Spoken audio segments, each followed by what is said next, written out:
Hello, everyone. Welcome back to the Creatives Guild. We are covering episode 8 of Lovecraft Country today. Jiggy Bobo, and I want to introduce everybody. So first, let's say hello to our favorite costume aficionado, Miss Heidi. Please say hello. Hi, everyone. Thanks so much. I'm always excited to do Tuesday night with my pals at Yes. the Creatives Guild, and Yes. we have a lovely guest tonight too, so that's gonna be fun. Well, and then, John, why don't you go ahead and say hello? Yeah, how's it going, everybody? Good evening. This is John. It's getting quite cold where I'm at, and where I live up in the Northeast, we drink weird stuff at like random times of the year just to feel special. So this time of year, we bust out this strange grog called apple cider. So if you're wondering what I'm chugging tonight, that's apple cider. Nice fresh drink, especially if you let it sit for like 2 weeks in the fridge. You know, it gets a little sour, but you still drink it. You know, it makes you feel like a bachelor. You know, it's like. Yeah, it's but it still tastes non-alcoholic good. though, John. It's not. It's a non-alcoholic cider though. It is a non-alcoholic cider, Yeah. but they have hard cider. But They do, this time of yes. year, the Connecticut apples, sweet, sweet, sweet, just like me, sweet like me. Great to be here. I love this episode, and it's great to be with everybody. And welcome, Silas. It's Yes. Oh, thank you. Please, Silas, introduce yourself to our loyal listeners. Sure. Well, thanks, Rebecca. I'm Silas Toms, and I am a big fan of Lovecraft and also Game of Thrones, which kind of brought me to Lovecraft because I kept seeing on forums all these discussions about, a homage to Lovecraft within Game of Thrones. And so I wanted to know, like, first off, I thought it was like a craft that you did at home or something. I didn't know what Lovecraft was. So it took me a while to figure that out. And then once I got over that hump, I read, a whole bunch of his stories, which first off are free on the internet because most of them are written before the current copyright period. And also more about like the whole world of the Cthulhu mythos, what makes up a Lovecraftian story, why he's considered such a horror protege and like somebody who really brought horror even though he was unknown in his time, kind of forward because of the people that he connected with and the people that he influenced, inspired. And, of course, the people that he created, the myths or the beings that are still with us up to this show that we're watching now. So glad to be here. Thanks for having me. Yeah, and so what have been your overall impressions with this series so far, Silas? Well, I think the main thing that people don't realize before they get into reading Lovecraft stories is that he's really about setting a tone of kind of spooky creepiness and dread at the end of every sentence, and so they've done a really good job with that. And now the horrors are different here, but like in some ways horrors are what you make them, because like Lovecraft was famously not a fan of seafood. And so like octopuses and tentacles and all those things were creepy to him, right? Well, in this story, racism is the big bad, and it's everywhere. Obviously, in the cops especially, but then all kinds of different people that are just standing around. So it's just kind of everywhere. So setting that mood has been perfect, and I've really, really enjoyed that. Yeah, right on. And what was your overall impression of this week's episode? I really liked it, and I liked, we got a little monster at the end there, of course. But what I really like is like the, just subtle horror of children that kind of flowed throughout this, like the really creepy white kids just jumping, doing jumping rope, and then obviously Topsy and Bopsy were like really creepy. So it was great, and Diana was a badass. Oh, absolutely. She was fantastic. Definitely like this episode's superstar. So yeah, let's jump into it. We're just going to go ahead and jump into the cold open. So this was the day of Emmett Till's funeral. And one thing I'm surprised, like considering how many times I've watched every episode, I did not realize that her friend was Emmett Till, but I guess they were like calling him by his nickname. Although it harkens back to I believe the third episode when the kids were playing with the Ouija board, and he had asked like, "How's my trip going to go?" Oh, Or like, "Am I going to have a good trip?" And it was like, "No, you're not." So that was like a big, surprise for me. But I'll John, do you want to go ahead and take this one, because it was such an iconic song that like got us going. Yeah, I like this song probably just because, like, my personal preference. I really like 80s music. I really like 70s music. I really like groove. So when we started the song, it's called Cruel Summer by Bananarama. So I really like that in every episode we have this spiritual thing that I keep connecting with, and this whole scene was really cool for me because it was nice seeing the Nation of Islam kind of preachers up there. It was nice seeing the Seventh-day Adventist preachers, because that's such a big part of the community, and it's weird because in the Hartford area, the Nation of Islam guys, Mosque number 14, they're always around there. So every Sunday they were always selling issues of the Final Call. So those Nation of Islam's guys, they're like a very interesting subsect of the population, and obviously in this for civil rights, they're always out there. So it was cool seeing the Nation of Islam guys out there. It was cool seeing everybody praying, and the Nation of Islam actually came back later as that's how they justified the raid. So it was cool how they connected that. So the scene itself was just very Lovecraft Country, where you get that authentic scene, you get to learn something, you get to experience something. But the song, I guess it's one of these moments where the song probably doesn't fit, thematically well, but I just personally like this. So I guess it's great to start the stream with something like this. So I'm going to play it, and here we go. It's called Cruel Summer, so the lyrics make sense. This is 1984.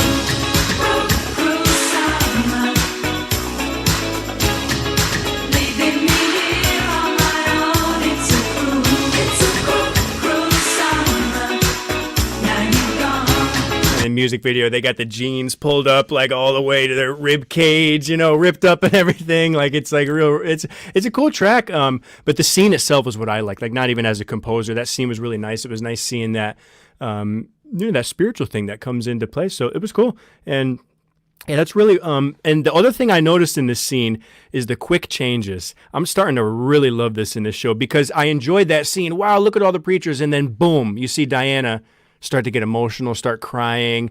I said, boom, it just hits you right there. And then the soundtrack changes instantly. Just one note. It was like, oh man, I really got attached to this show this week. I really found my character that I really like, that I'm kind of, I'll share that later. And I really am liking the music. I enjoyed it. And this opening scene was really bright. It was really bright. It opened me up, and yeah, we're probably going to talk about Diana a lot, but yeah, we're going to talk about Diana quite a bit. Great. Yeah, I personally I did not love the song choice. I kind of felt like there was a little bit if it was supposed to be some sort of misdirect, it didn't really work. If it was, there was obviously a lot of imagery, the woman throwing up, there was a woman praying, but I really did like that change. Once we focused in on Diana, and there was a lot of great camera work in this episode where, Diana, a lot of playing with depth of field, where once the camera started zooming or started slowly zooming in, Diana's fuzzy in the background. And then once it's revealed, not only is it Emmett Till, but it's her friend, and that emotional change that happened. I thought that was very well done. And if I hadn't said it before, I know we were talking about it, but this was the showrunner Misha Green's directorial debut, and I thought it was a pretty fucking amazing directorial debut. So Heidi, do you have anything you want to Well, hi guys. Did you wave at the yeah. camera, Heidi? I saw. Was that your natural reaction to wave? I'm Heidi. It's a Canadian thing. Yes. We like waving at each I love other. it.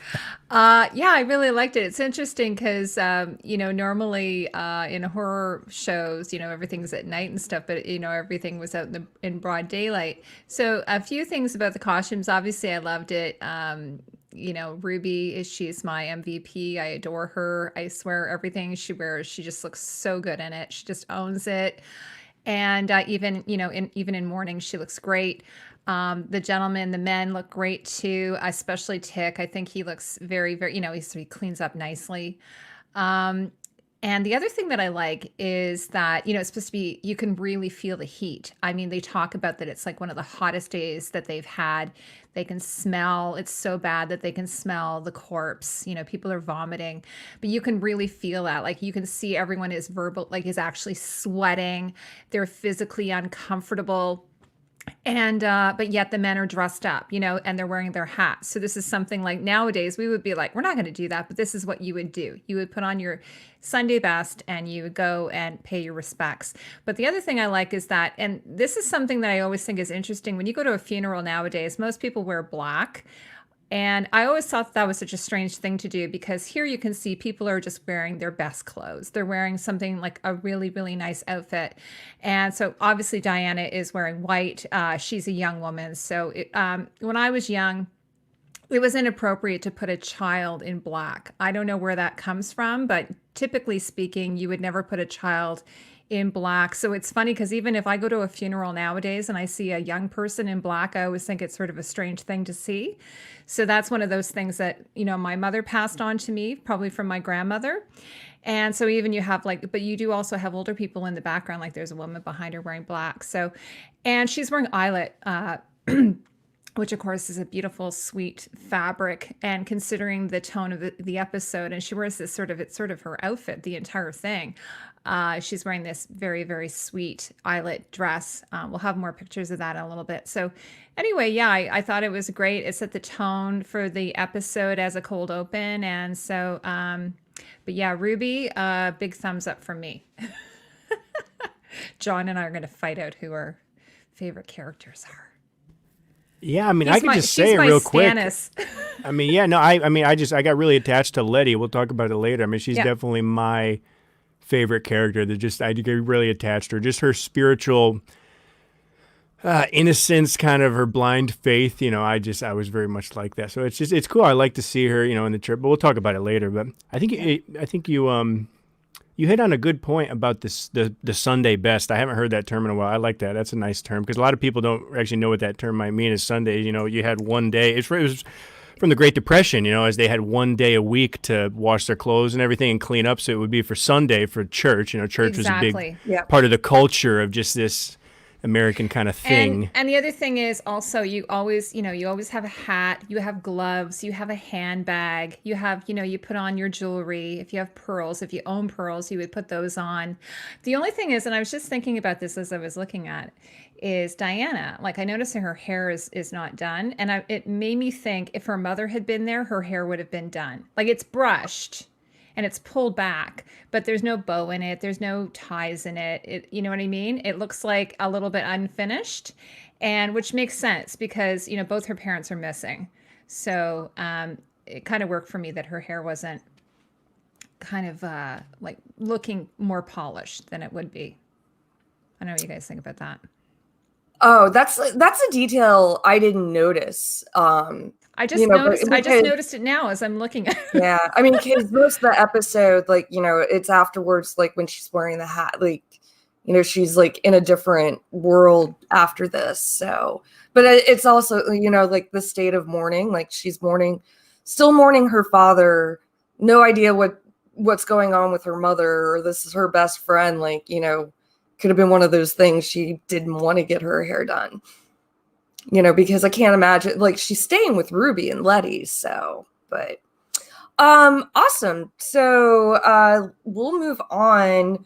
We'll keep with Diana, after she takes off from the funeral.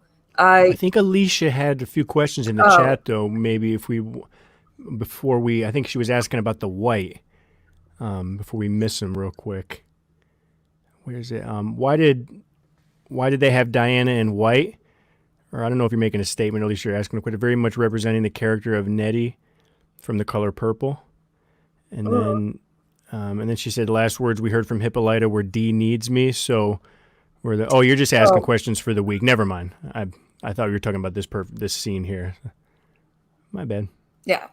Because I get to watch the chat today. It's really fun. It's good to see. Percy, good question too. I had a question about that too. He's asking about ticks. Is tick protected by magic? That was actually probably my number one question. But at the end of the episode, I will get to that when we get to those scenes, because as I've been talking about, I'm in witch school right now, and we will we'll talk about that a little bit more when we're further down the line. So that tarot card you're posted on Twitter, I was looking at it. So wait, I'm supposed to just look at that and then whatever I think, that's what's going to happen? Is that what that said? That the thing, it had the little cherubs on there. It was like the Wheel of Fortune card? Yeah. No, well, the Wheel of Fortune, I mean, this is a whole side conversation, but but you would probably, like, growing up, there's a lot of like Christian imagery in like the traditional Reader with deck. But yeah, I don't get me started on tarot right now. But no rabbit holes today. I'm hitting. All right, so we'll go ahead and move forward to Diana. After our opening title sequence, Diana has left.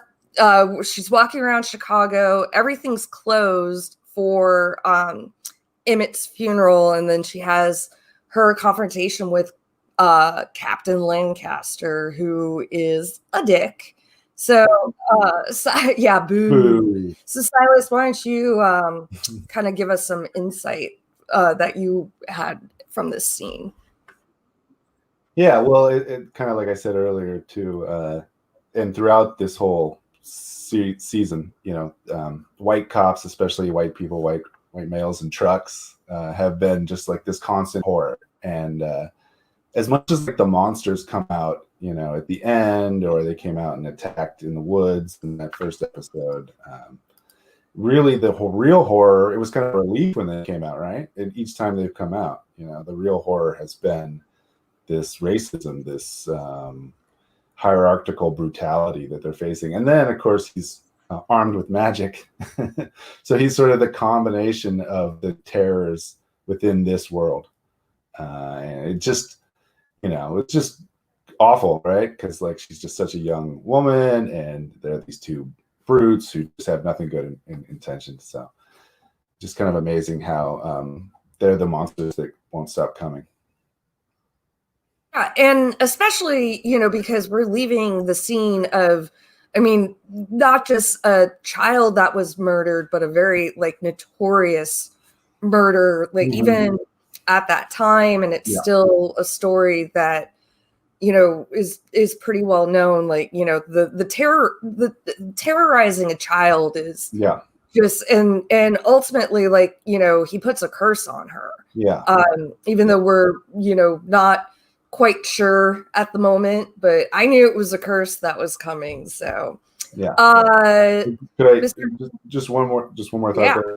Sorry, but just going back to the funeral, like it famously was like open casket because the mom wanted to like show the horrors of what happened to her son, and I'm glad obviously they didn't dwell on that, right? It was just bad enough, and that they could just show someone puking, and that like kind of gave the feeling. So just horror is sort of an everyday life in this universe, in the show, and then obviously here as well. Yeah. And then, John, I know you had something to say about the music. Yeah, just a little bit here, because what we get a lot of this episode is just overall just ominous music. Very and when you watch with the subtitles, it'll say ominous music or somber music, like one. So every time it just said ominous music. So it's a good phrase because it's a lot of just basic eerie underscore. There's obviously a big song that plays for Diana that kind of triggers her. It's like her supernatural progression, that's like her motif. But in terms of underscore, it's very ominous, and it's really heavy. Like, it's really heavy, scary music. And as a composer, the only way to really make really scary music work is if you have a really good actor or actress.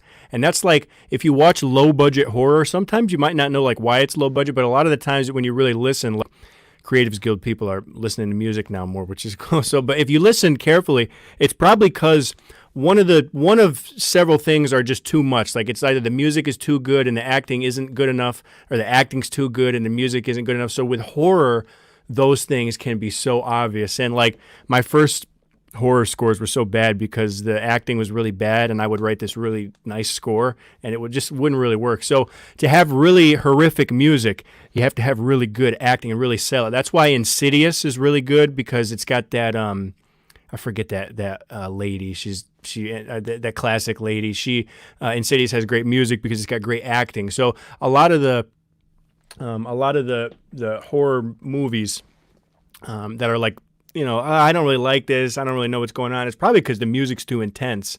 So in this scene, actually, it's very, very dark, and it makes the cop villain really, really effective, because it's, like Silas said, it's a fucked up villain. I mean, it's really and once you add the magic to this guy, like we've been talking about this guy since the beginning, like this is just the way he looks, and like his little dog whistles of little things like, but now like the overt racism and the overt magic, it's like, man, this guy's fucked up, and the music's really intense, but you also get that great acting from both sides. So that's what I noticed, but nothing like that really stuck out. But just the concept is, I always noticed the acting, and acting here was very good. Cops, very good villains, and good yeah, scene. no, for as horrible as Captain Lancaster is, like he's very good at being fucking horrible. So and kind of like jumping from, this episode, like I feel like well, at least from Lancaster, because we weren't quite sure like what his powers were, and like this was the first time we actually like really full on saw him using magic. And then we're going to move on to the scene with Atticus and Christina in the cemetery, in the mausoleum, where he's basically like asking her, like, I need to learn how to cast a spell. Now, and so I wanted to talk to Silas about, was magic a big thing in Lovecraft in general? Like, were they like using witchcraft as much? Well, it's always sort of kind of like a ancient practice, or a dark sorcerer, or a book of spells. So yeah, it's everywhere, much like they've portrayed it on the show. So I give them credit there. It's like, secret societies that have a book from the ancients that speak an ancient language. And but what you're doing when you're doing that is you're calling a cosmic being that may or may not care whether you exist. And so the control over the magic was always a big question in these stories. Like, you may be able to call the magic, you may have the right spells, but can you control what happens once you do? Got it. And so that it's definitely featured all throughout all kinds of different versions of Lovecraftian stories, but it always has a cost. Yeah, and that's interesting because, like, in actual witchcraft, like, the idea like there's a cost to the magic is actually like a big myth about witchcraft, and it's probably like a little bit of the demonization of paganism and witchcraft. Used like once like the Catholic Church kind of became the predominant religion, but we won't go deep dive into that. But like really, like magic does not have a cost in real world, but as a literary device, like it's actually it's a good literary device. One thing you have to realize about Lovecraft is that he was a devout atheist. Like, he never believed in religion. In fact, he wanted to create, in essence, his own dark view of the world through his stories, like how he saw humanity. And he was coming of age at like when a lot of like astrological events were happening. I'm sorry, not astronomy, but astrology. No, wrong way. They were actually finding planets, and they were finding all kinds of comets. And so he like saw that Earth was really just this floating speck in the middle of nothing, and he imagined gods that cared nothing for him and his life, Earth, and everything that we know and love, right? And so when you're calling these gods with the magic within Lovecraftian world, you're talking to something that has no idea that you exist and couldn't care at all whether you continue to. So that's where the kind of vision of what magic is coming from. It's this world where there's these super beings. They're not really gods. They're just like things that have existed since the beginning of time, are amorphously powerful and have some consciousness, but really very little compared to think about us, which is just like us thinking about ants or germs or something, you know, like when you wipe up with Clorox, do you really care? So that's kind of the feeling that he got from the universe. And, you know, he's an interesting character himself. We could go into it a little bit later, but that's where a lot of his writing and his themes stem from. Cool. And Christina, or I'm sorry, Heidi, I know you would like to talk about some of the fashion. You can call me Christina. I was looking at the chart, and it's like it was like right under like the names, like me and John. No, it's fine. Yeah. So, so in this scene here, this is like, what are we calling it? A mausoleum? Is that what it is? I thought it was. Yeah. So we've got Atticus, and then we've got Christina. So here's Atticus. Let me see if I can find Christina here, because I've got them in two different sections. It was funny. I was doing a stream the other day, and I was like, I could not do this slideshow. I was like, what is going on? I don't want to spoil anything. Hold on a second. Let me just see if I can find her. Here she is. Okay. I love actually some of the scenes in this show, in this episode, were really, really cool. Like the settings that they chose, I really like them. Like the church scene, and then this scene, like just really nice, great lighting and everything. So she's wearing sort of like a maroon burgundy dress, you know, more femme, with the heels. And then Atticus has his suit that he had on. I think he, you know, to be honest with you, I think he's wearing the same outfit for the whole episode. Just like he just kind of strips down until we get to the boss battle, you know, whatever you guys want to call it. So here he's just sort of looking a little bit less, you know, put together hot than he was earlier. Yeah. And very hot.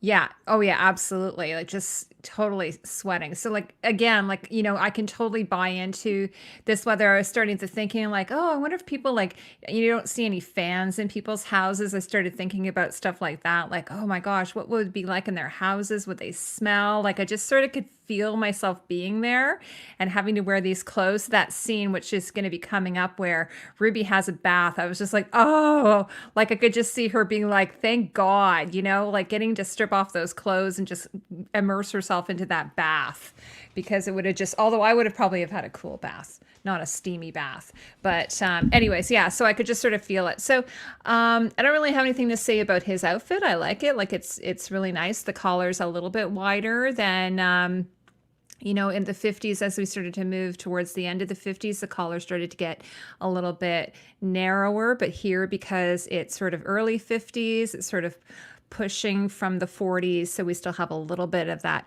wider collar. And the jacket itself is going to be a little bit longer than we would say, probably getting more into, yeah. And obviously John's saying shoulder pads and that kind of thing. That structure. I think we talked about that. My grandpa's suits were all like that, like because, you know, we were, you know, like a lower middle class family. So those were the suits you would just buy at like the Macy's or whatever, and because they always have their shoulders a little too big or whatever. So like, but he rocked it good, man. That was a good style, and he would have the same exact tie, like a little bit higher than the stomach.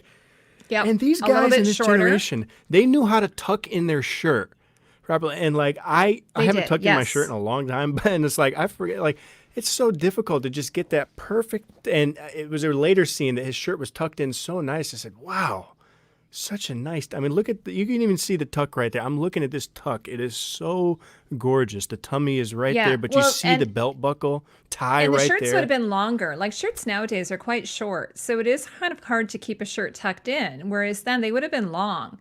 And so it's funny, a theater trick we do is we actually attach a shirt to like spandex, like a brief. And then that way, if you're in a scene and you don't want it to be pulling out, it's attached to something you sew it onto like either some spandex or a brief of some kind. But no, he would have had a dresser kind of following him around. So, but yeah, definitely. And the pants would be higher. They would sit higher with the belt, and then the tie. Probably the tie could be just slightly longer, just just sort of almost touching the belt because they are higher. But I like, and he's got a little hanky in his pocket where I would have pulled it out a little bit more, but. Yeah, no, I like it. And I think it looks good on him. I mean, honestly, this actor could wear anything. He could wear, a burlap sack and he probably would look good in it. The costume designer mentioned that. So, and of course, Christina, her next outfit is my MVP outfit of the episode though. I'm thinking like if we do a finale, I want to do my MVPs for each episode. I don't know what you guys think about that idea, but we talk about our finale that we're going to do. I want to do that. We can maybe do a vote from the viewers too, and ask them to vote for what their we favorite can is. Start doing some polls and Yes, like favorite scenes, favorite outfits, favorite deaths, favorite monsters. Did you say sex scenes? Sex scenes. I mean, I don't need a poll for that. This was the MVP of sex scenes for sure.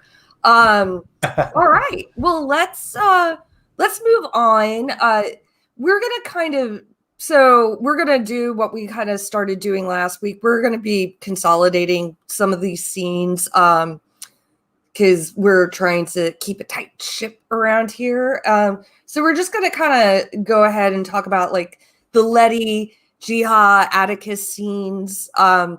Which other than, I don't think any of us have a whole lot to say. I know Heidi had some clothing stuff. I mean, it was just kind of moving the story along. Obviously, like we're starting to get a little bit more of what's happening.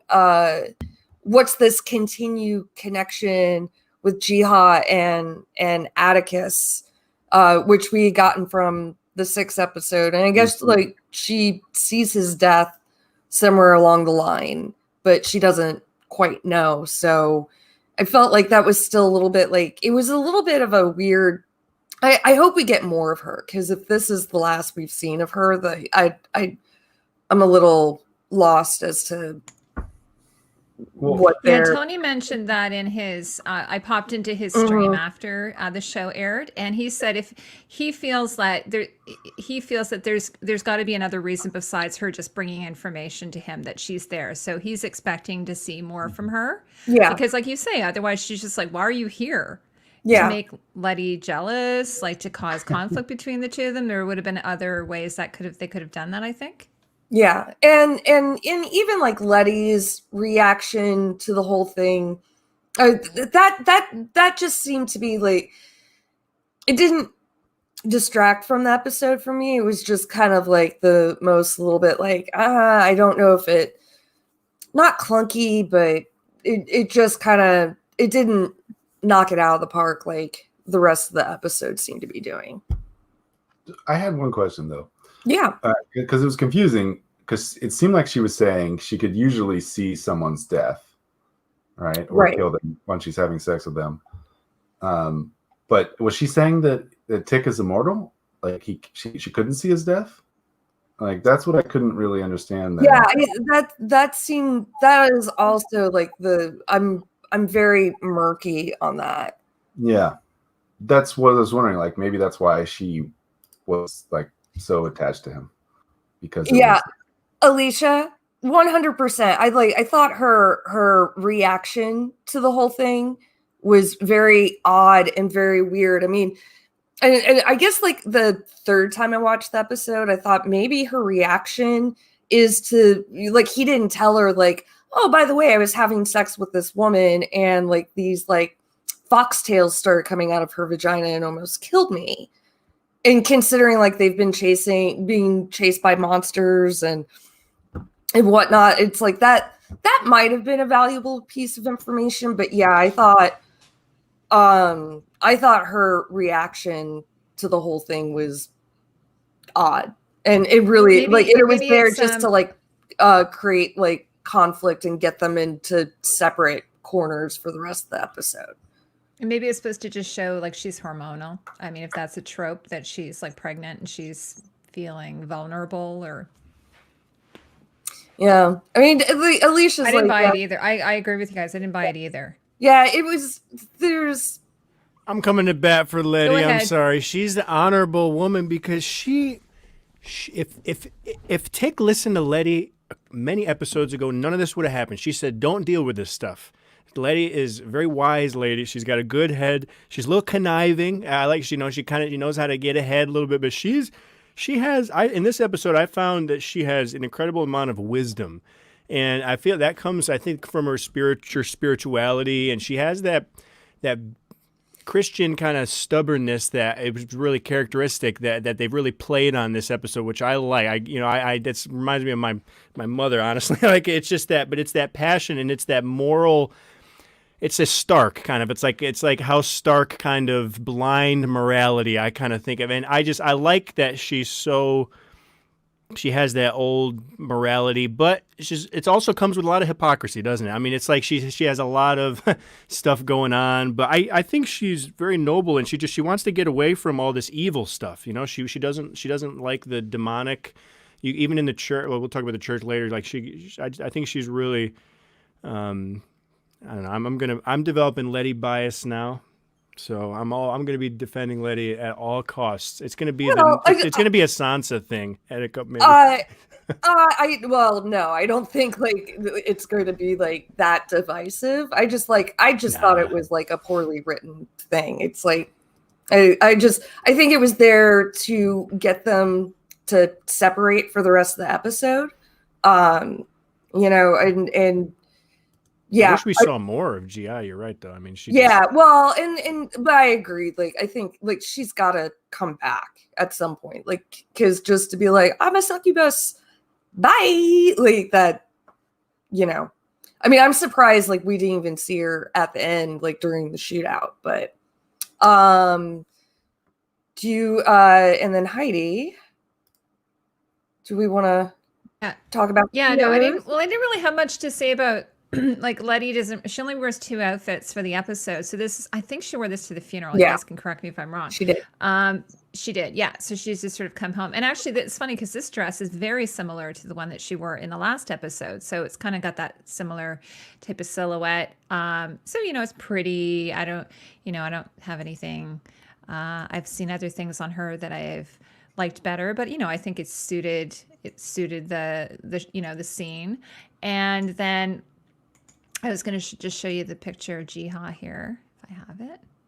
Wait, Heidi, would you mind going back one picture? Is that I didn't notice it. I'm trying to think if that was a Duke Ellington picture on the wall. Oh, it looks I like Duke know. Ellington to me. I can't tell. I don't know. I thought it looked like a woman.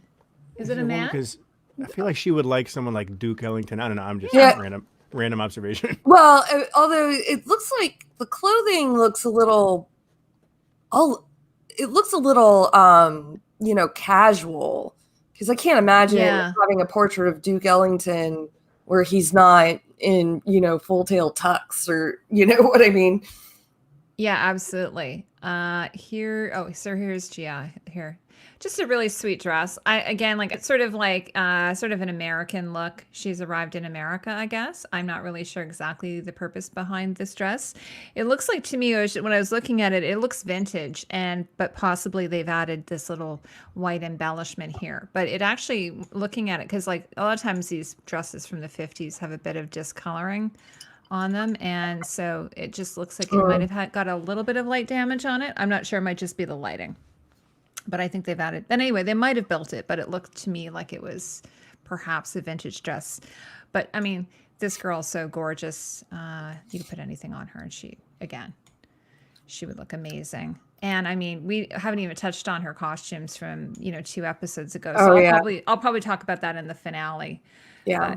So hopefully we will, see more from her. Oh, also her hair's not up. That's the other thing. It's down. So I'm not really sure the reason, the reasoning behind that as well, because normally she wears her hair sort of in a little bit of some type of rolled set type thing. So where she's got it looking a little bit contemporary. So I'm not exactly sure what's happening with that. Yeah. You guys can tell me what you think in the chat. I was just laughing at Alicia. Wizard's chess. Wizards.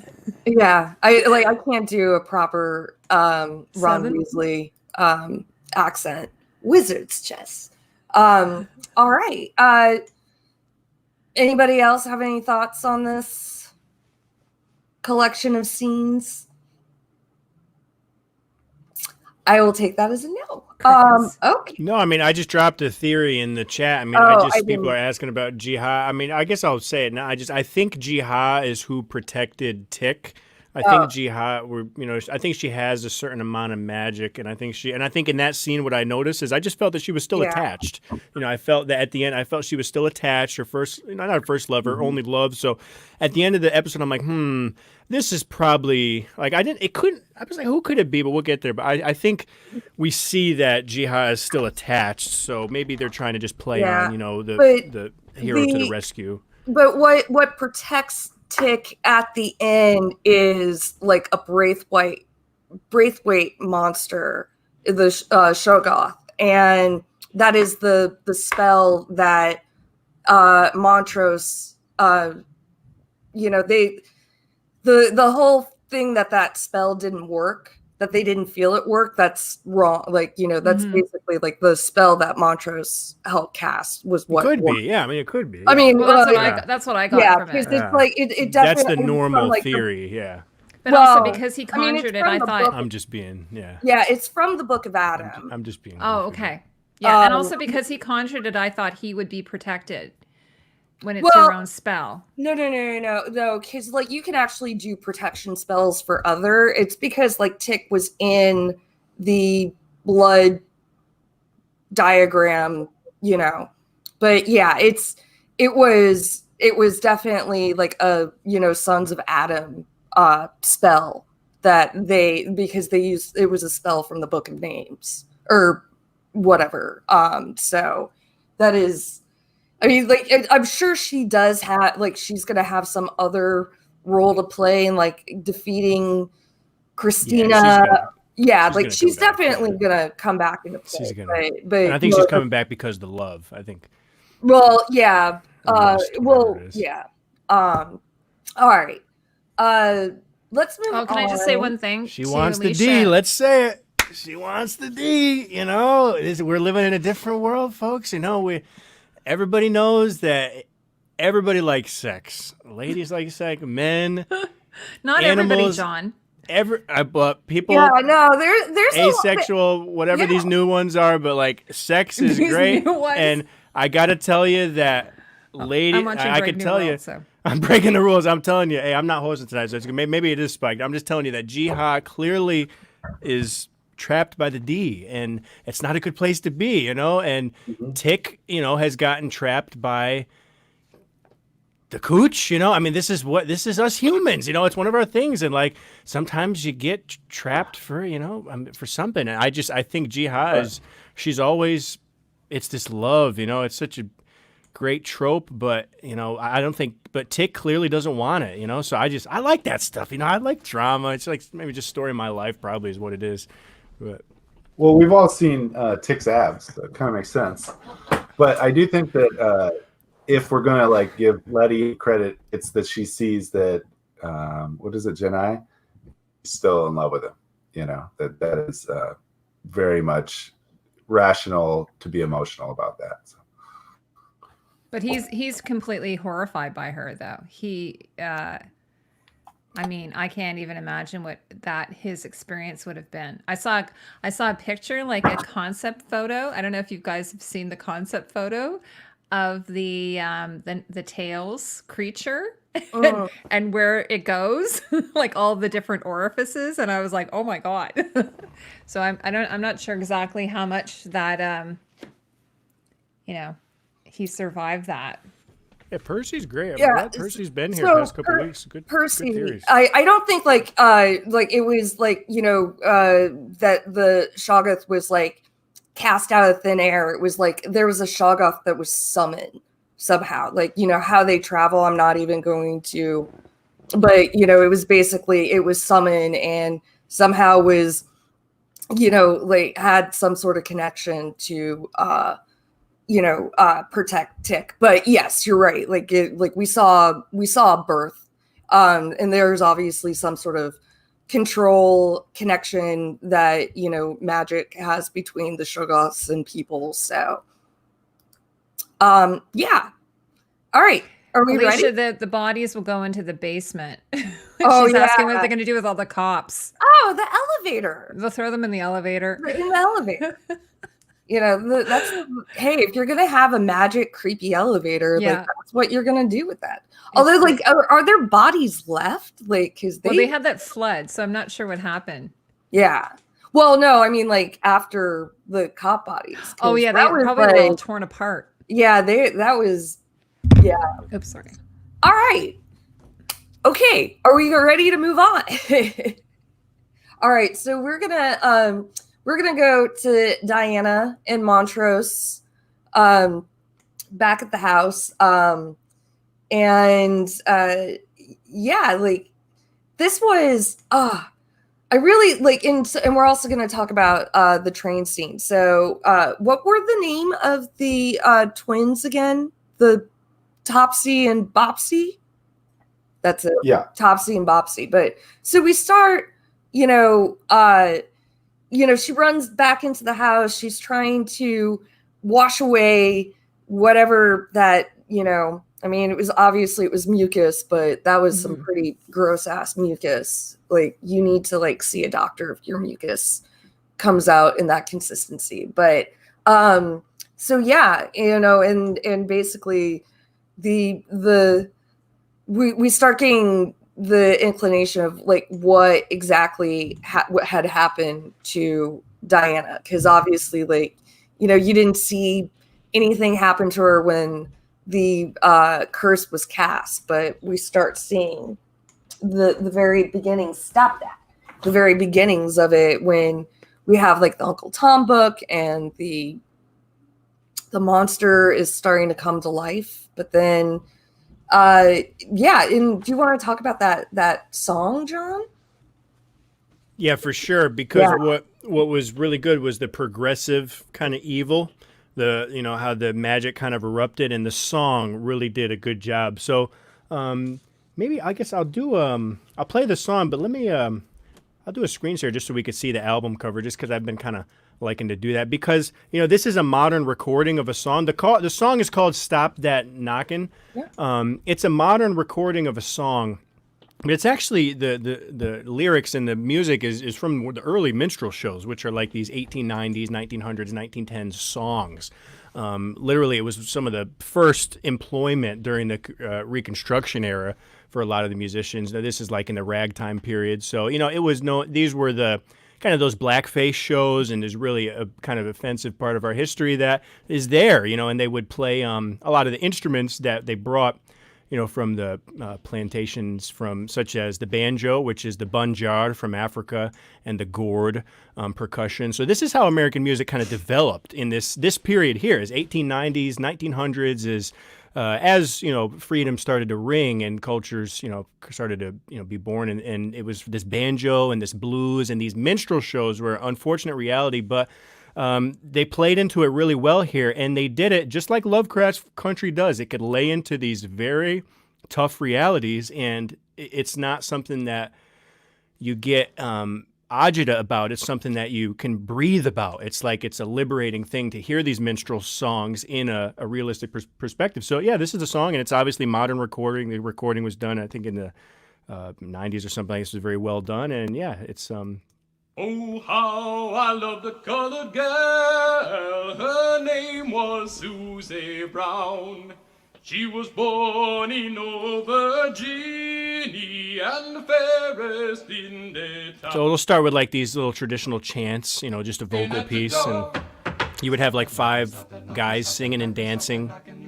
better stop that knocking at the door. Let me in. You call them a barbershop quartet. Stop that knocking, stop that knocking. You ain't better stop that knocking at the door. She was the prettiest yellow gal that ever I did see. She'd never go. The thing that always disturbed me about these songs is how jolly they are.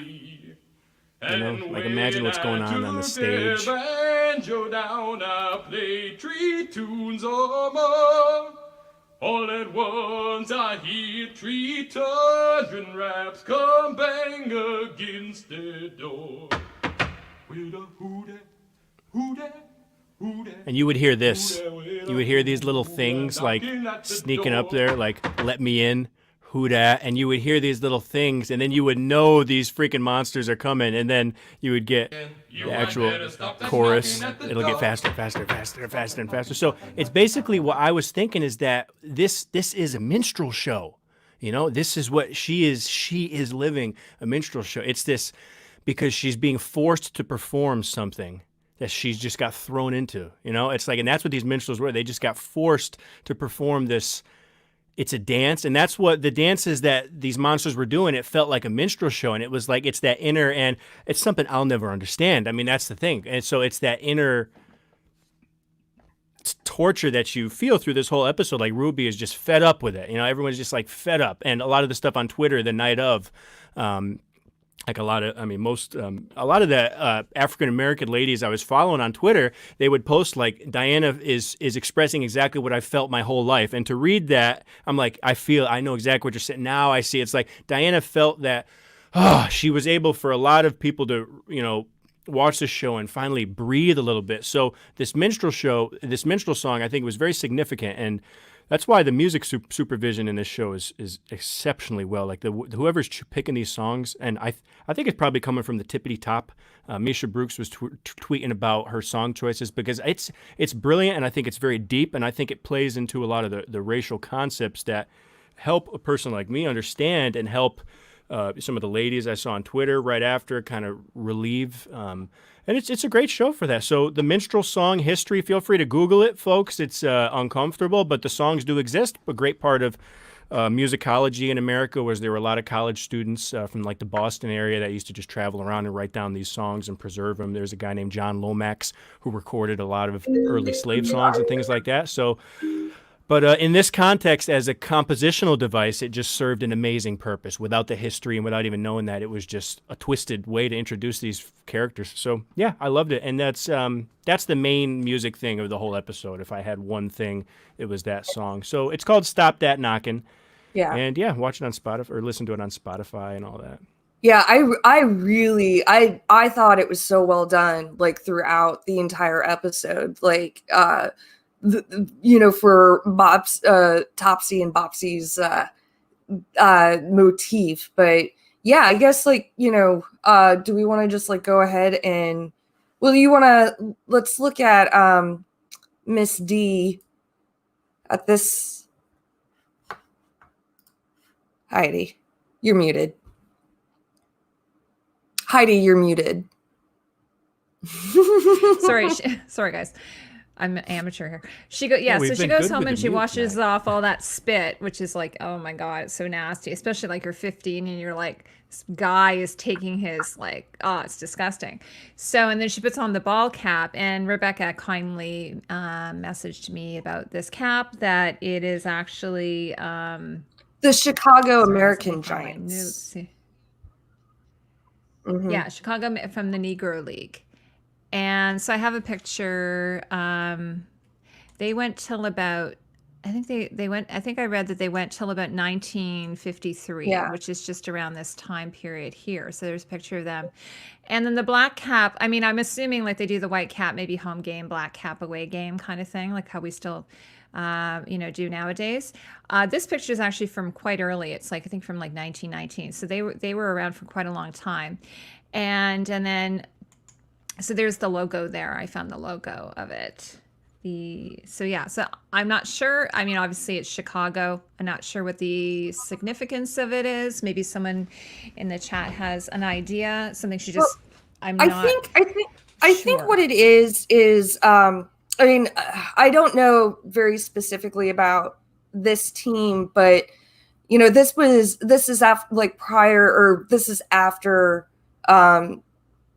the Major League Baseball is integrated, and the Negro Baseball League was one of the most successful black business in America prior to integration, and after Jackie Robinson and the first handful of guys made their way to the majors.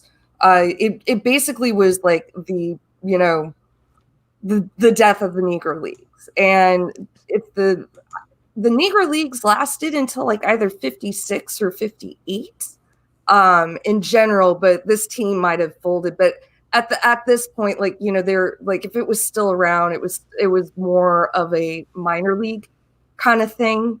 And I think it's just like a nod to what was happening in the community at the time. And, even though like people had stopped going to, major league or to Negro League games because they could see their players in, play for like the Cubs, and I don't think the White Sox were around. I can't remember.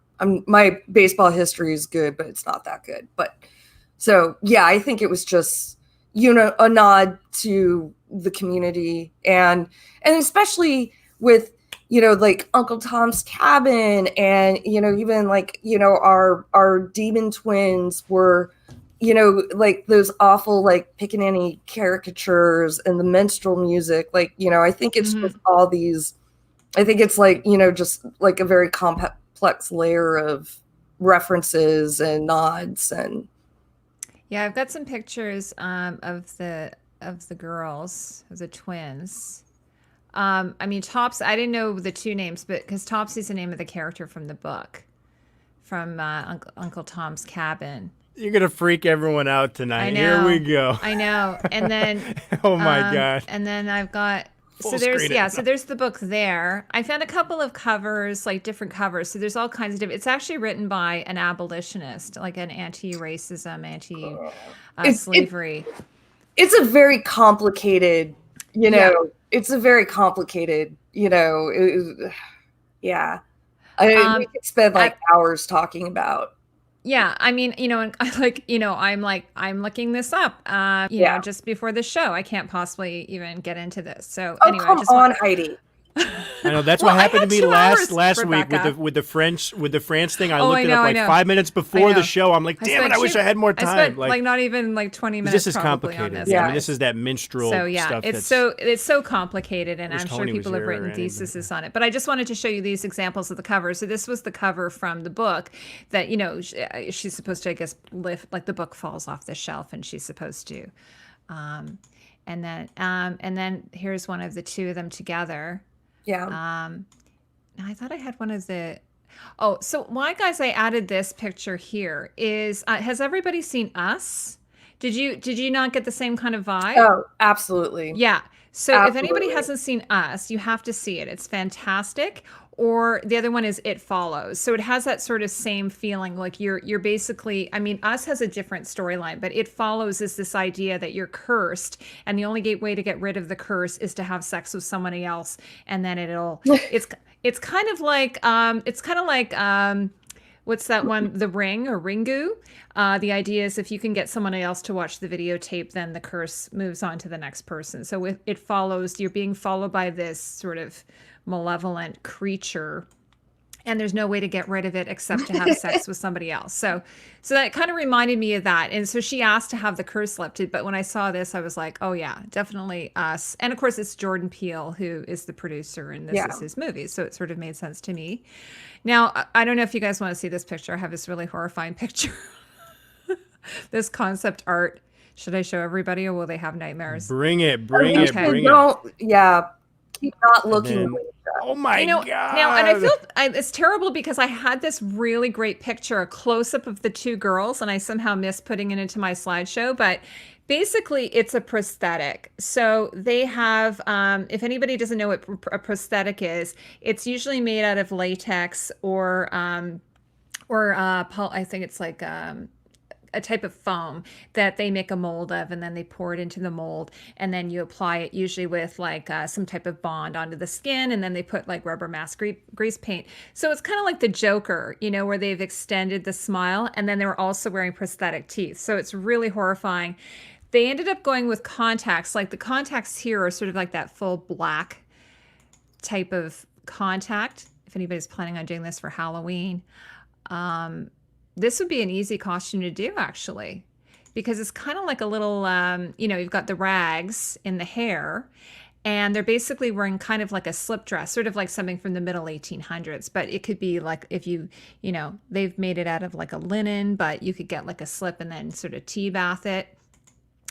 And then she's wearing these crazy contacts. They're sort of a yellowy color, just to make her look extremely disturbing, obviously. And then with the dancing and the frolicking, and they're wearing like Converse. Looks like Converse. I didn't notice there's with an American a Pippi flag. It's kind of a Pippi Longstocking thing. You got the one stocking up, you got the one stocking down, sort of thing, but in a horror sense. And then the red rags, which of course comes from that sort of stereotype, which in the 20 minutes that I spent doing research on this, guys and gals, this is what they were going for. They were going for sort of this stereotype of a caricature of a character in the story. And that's why she sort of, and from this, you'd have our gang and you'd have all these sort of like, those types of characters that would come out of this type of thing are incredibly racist. And, but I think that was supposed to be the point, but it's a lot more nuanced. And I think as I mentioned, there are probably people who do, thesis on this type of thing. Yeah.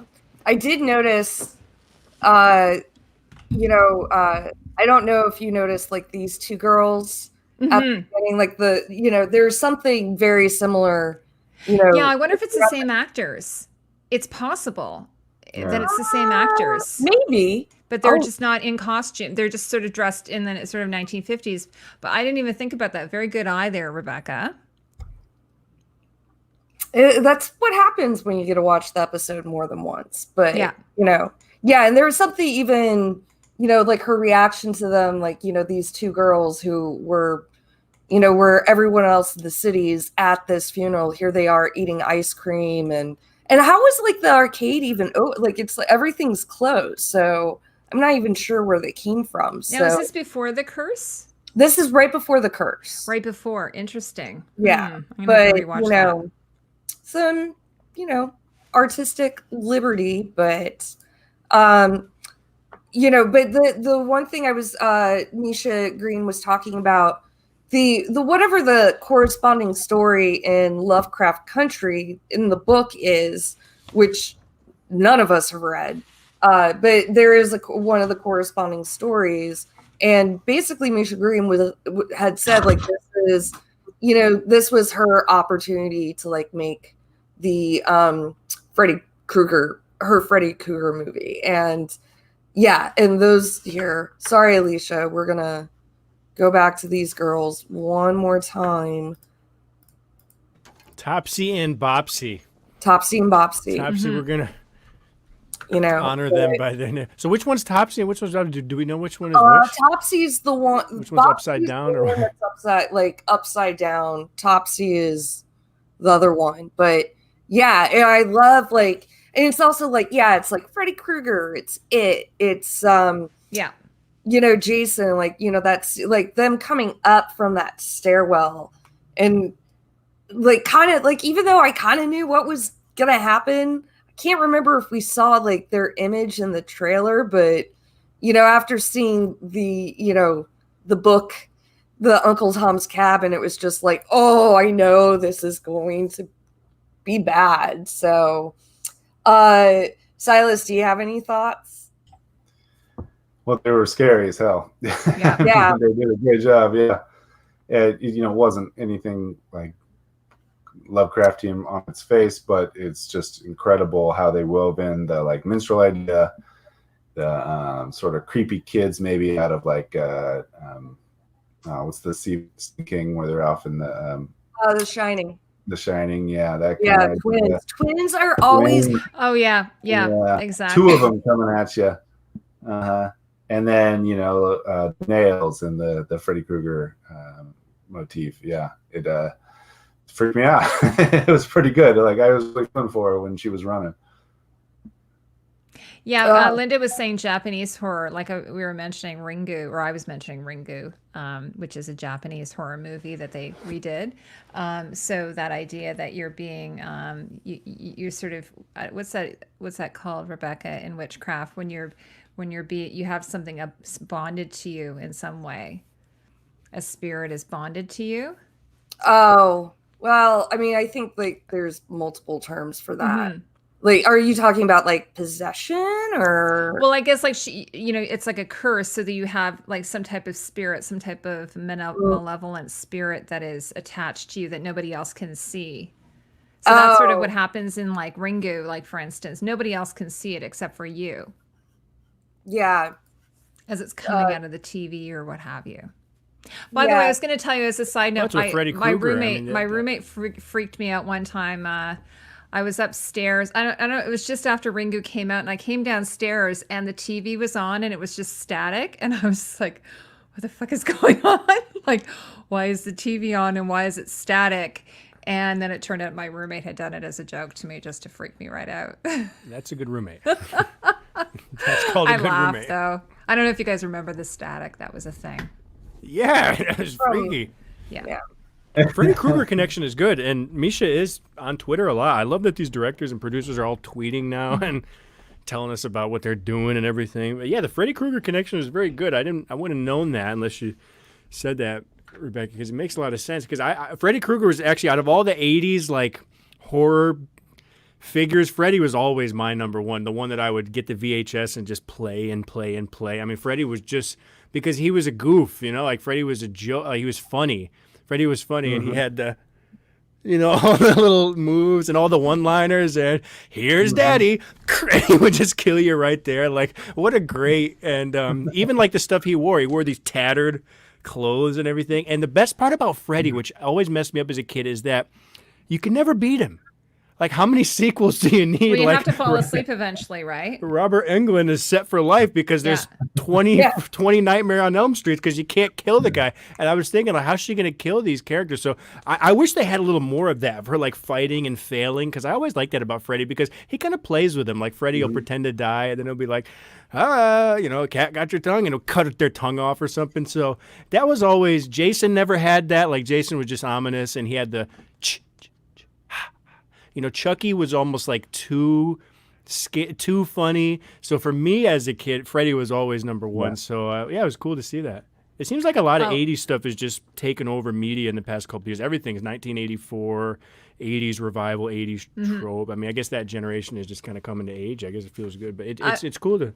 Yeah. I was going to tell you, I had one more prank that was done to me years ago when I was working in summer stock. This is just when I was still in university, and I had to look after the wardrobe in this old theater. It was like a 100-year-old theater that apparently was haunted.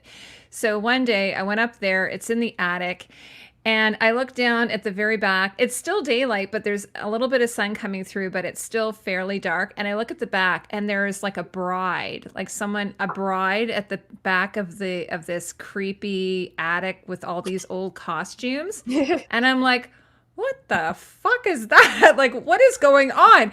And I don't remember if I was with anybody. I think I was. I was with one of my coworkers, and I said, do you see that? Like, do you see that bride back there? And it turned out it was one of my interns. They had snuck up there. She had dressed up in this old 1800s bridal gown and waited for me to come.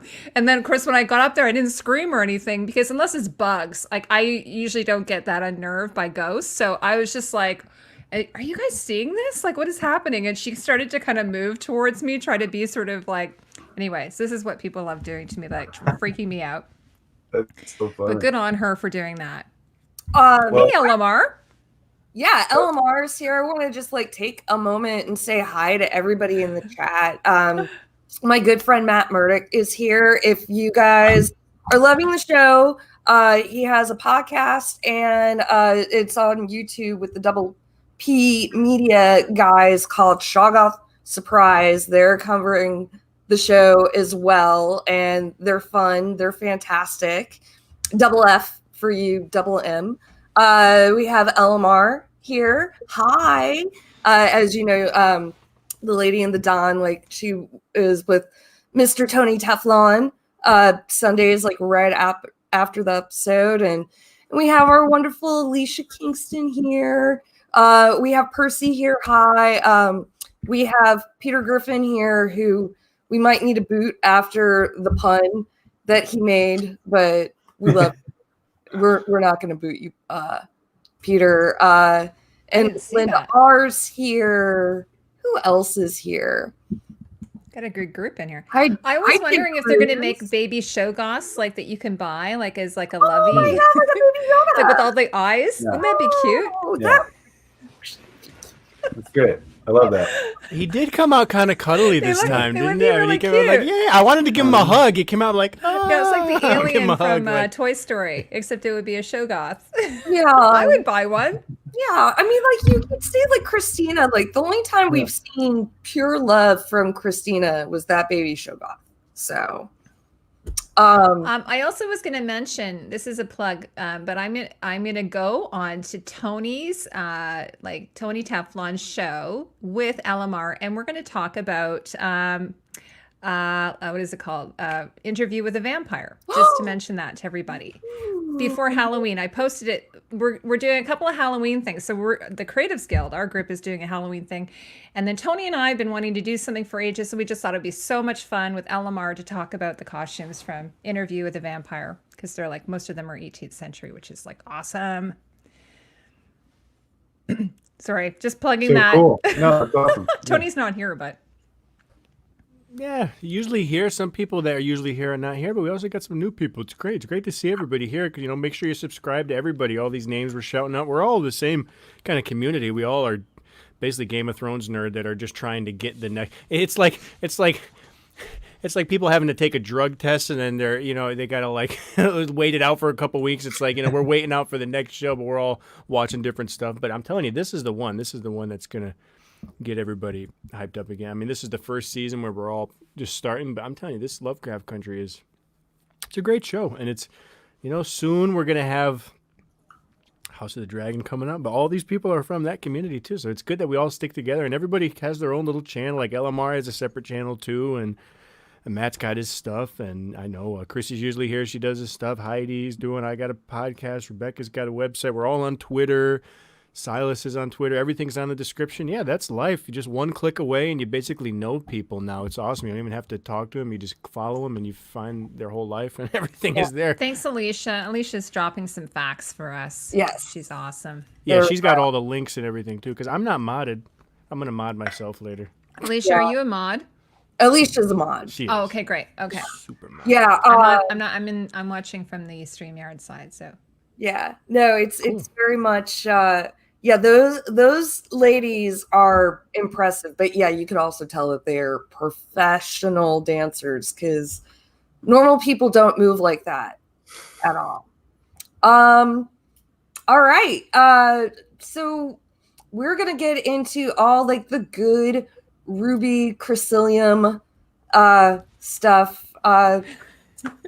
Yeah. Palomar was a little bit grossed out by this, but who was?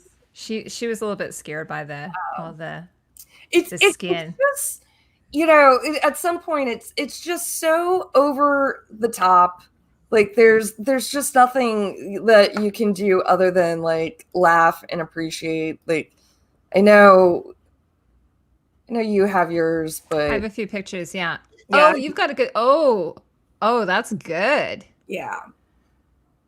Boy, this stream is going to mess people up tonight. Look at this. Skin. I love it. Come on, Linda's trying to make dinner here. Yeah. when Rebecca hosts, we get all the darkest stuff. I love it. Silas is on there talking about the book. We got blood. We got magic. We got. I mean, this is. This is a bloody Halloween. I personally time. thought it was kind of hot. I thought it was hot in a slightly, gory way, but I thought it was hot gory. We learn more and I more agree about with Heidi. you. Yeah. It was crazy. It was like, just horrible, and also somehow sexy. Yeah, it's kind of like, you're having an orgasm, and as you're having an orgasm, your skin's just sort of like falling off of you. The hell of an orgasm. Yes. Alicia, you're covering me. Hi, Alicia. Sorry. That's okay. Yeah, it's hard. I don't know why, because it does it when we're like not doing screen sharing, but no, it's fine. I was totally teasing you. But yeah, I don't know. Silas and I have been joking around a lot about we're watching The Vow, that's also on HBO, which is about like that sex cult NXIVM. And crazy story. You're gonna have to tell me about it. Oh yeah, I mean, but basically, it's like you're not gonna believe it. What did you say? Like, if your guru's name is Keith, it's really bad. Keith Rainier, yeah. Brad. Yeah. What I said was, if you joined a cult, you made a mistake. Everybody makes mistakes. It's okay. But if your guru's name is Keith, you have fucked up in life. Something is wrong. That's hilarious. But it's one of those, like, it's an unremarkable guy. He's so gross. He makes everyone kiss him on the lips and it's also burn his initials into their skin as well. Oh in yeah, some cases, it gets pretty fucked up. Yeah, it was branded, but there's a little bit. I was talking about it with my gentleman friend. We were like watching the scene, and it's like, see, this is like a sex cult that I want to join. Where like when I have orgasms, like like skin like splits off, like we're like talking about like forming our own sex cult. So hey, if you guys want to join a sex cult, sure. That's I'm awesome. at the experimentative. Who hasn't felt like their skin's falling off them when they're having an orgasm? Silas, I wanted to ask you, man, does Lovecraft write a lot of sex and stuff? Because one thing, I mean, George R. R. Martin is always famous as this kind of guy that's open about this, and I don't know a lot of fantasy authors. I'm not like a fantasy. No, I'll tell you the truth. Like, there's question over whether he ever had sex in his life. Like, he was very much shut in. He both his parents ended up going to the same asylum and dying there. Oh my God! Which influences a lot of what happened. And he was kind of raised by his aunts in his later life, and he did like go live in New York City for a while because he was from New England area, and was really freaked out by it, and ended up moving back. And he was kind of raised wealthy, so he was able to like afford his life of just sort of reading and writing. I don't know if he ever actually talked to a woman, other than his family. Like it's questionable. There's other people who may know better than me, but that's my guess based on what I've read. So no sex scenes as far as I've seen. Yeah, my husband said he felt it was like a Clive Barker type thing, which John, of course, we did one of Clive Barker's Hellraiser. movies. That was last year. It feels like last year. month. Yeah. It's been a year. I guess it's good we picked that movie. I mean, because we referred to it a lot. I mean, that really is one of the most gory, quintessential. So he does these timeless... really crazy. He writes these really crazy sex scenes. Apparently. Yeah. I haven't. Wow. Which makes sense when you after seeing Hellraiser. But Silas, what's the deal? But he was a big racist guy, right? I mean, what's the deal? Isn't that the whole point? Like, so what was Lovecraft like? What are some of this guy's quotes? And it's like, what was his deal? Like, why is he? It was just a man of the time, or did he just not? I mean, what was his deal? Was he just like a KKK guy? Was just religion? Was it religion? What was his deal? He's an author. He's an educated man. I mean, he was a wealthy New Englander, born around 1892 or 3 or 1890, somewhere around there. So he probably wasn't hanging around very many African-American people or anybody of any other color. So the cultural prejudices plus his, you got to also say that his own prejudices come through in his writing. And it's just like he doesn't, he was really scared of the world, and part of that was other races. And so when he talks about horror and dark things, he really is talking about like other races in the real world at the same time. So what's cool about this show is in some ways they're recapturing that and reframing it. It's been discussed from the get-go, but it is really like his viewpoint of the world and what was horror really involved like things that were just confounding and scary to him, which involved other people that looked different. So to recapture that and reframe it to show what Black people on the other side are fearing and how they're encompassed in this horror is really smart and amazing, and also just it's the exact same thing in some ways. It like comes from that's not what I'm trying to say. What I'm saying is I like how they like reframed it completely. They took his fear of the world, which really stemmed from his own worldview, and were able to just like take what they loved about that and tell their story through it. And that's kind of what Lovecraftian horror is, because it's still going on. Can I share something?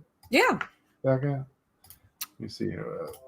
So like, can you see all this?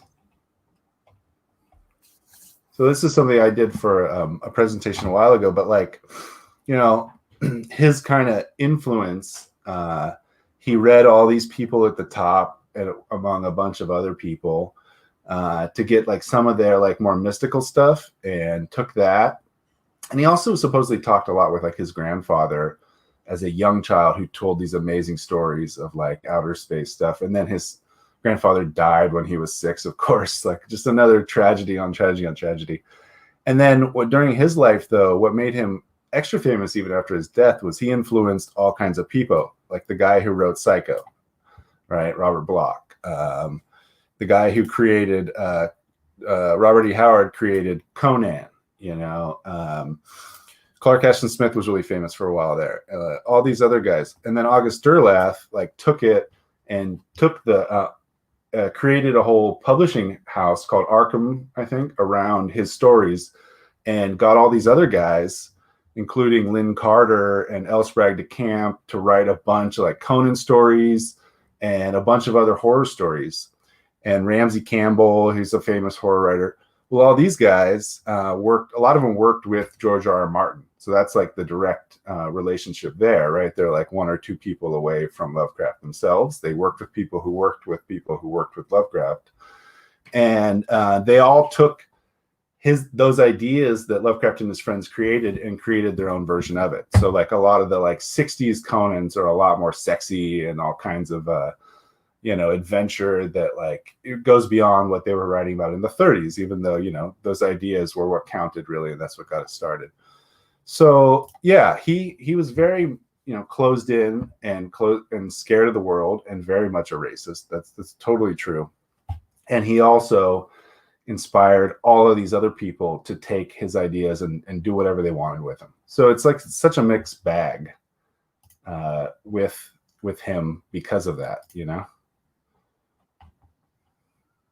I didn't think to see Dr. Robert Price on that list. I know him from his book. He wrote a book called Jesus Did Not Exist. He's kind of known as this. He's like a conspiracy scholar, but he's got like he's like this quack archaeologist. And I didn't know he did Lovecraft editing on the side. I saw him on your list. I said, Dr. Robert Price is here. Okay. Yeah. But he's known as like a goofy kind of out there, but he's also very intelligent. And Dr. Robert Price, he's an intelligent man, but he does these archaeological studies. But he's one of those people that will say like the mushrooms, like, the mushrooms are what triggered human evolution. It has these kind of quack theories, but I could see Lovecraft people kind of. He's the editor for all these books that exist now, like reframings of the stories.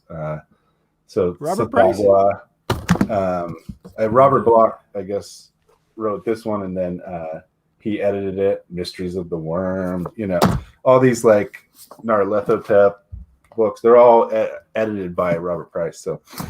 It's a small, but like they all talk and they all work together. So like when Stephen King says he's a fan of Lovecraft, he's like incorporating his characters into his stories, and he takes like that horror and like how to set the mood of just like abject horror surrounding every little small town. And in fact, it's kind of amazing. It's the same area. The Lovecraft Country, if you will, is like New England, and that's where Stephen King has had a lot of his success as well. So like he inspired a lot of people. I think this is the thing. Like, I think I think what's uncomfortable for some people is can you separate the artist from their their horrible characteristics and flaws. And I know George Martin's come under attack. It's very, very difficult. Like if you're inspired, like say by Wagner, for instance, you love Wagner and he's really influenced you, but meanwhile he's like a rabid racist or something. Or you like, I don't know, I'm just thinking of any filmmaker like, with there's a couple that I can think of that a lot of people are like pretty horrified by, Woody Allen or something. So it's sort of one of those things, like for instance, like I love Coco Chanel, but she happened to be kind of a terrible person, but did she not influence fashion as we know it? Absolutely. Yeah. And so it's one of those things that's really, really hard. And I think saying this as a white person in a panel of 4 white people, I think having the context there is oftentimes the most important thing. And I think this is when I've been reading, for instance, about cultural appropriation, a lot of times that's what they want people to know, depending on whatever the culture is, that it's like we need to have this context and that perspective. So maybe George Martin doesn't necessarily handle it the best. I don't know that he seems to be like a, pretty outgoing guy, but it's always going to be a difficult situation. You're probably going to have, you're going to win or you're going to lose. And John knows this for sure. So that's my perspective as a white lady sitting here, a middle-aged white lady. Yeah. I'm sure you wanted to know it. Yeah. I appreciate your perspective, though, Silas. Thanks so much. Yeah. I'm staying muted. Yeah, no, You don't have to. I also understand like that conversation about, like how can we separate the artist, but it's also, like obviously Lovecraft did not invent horror in and of itself. Like that was around before. And I think there's something to be said, like, when kind of like, reclaiming like the motifs that he, brought into popularity. And I think, sorry guys, there's a huge, someone start talking.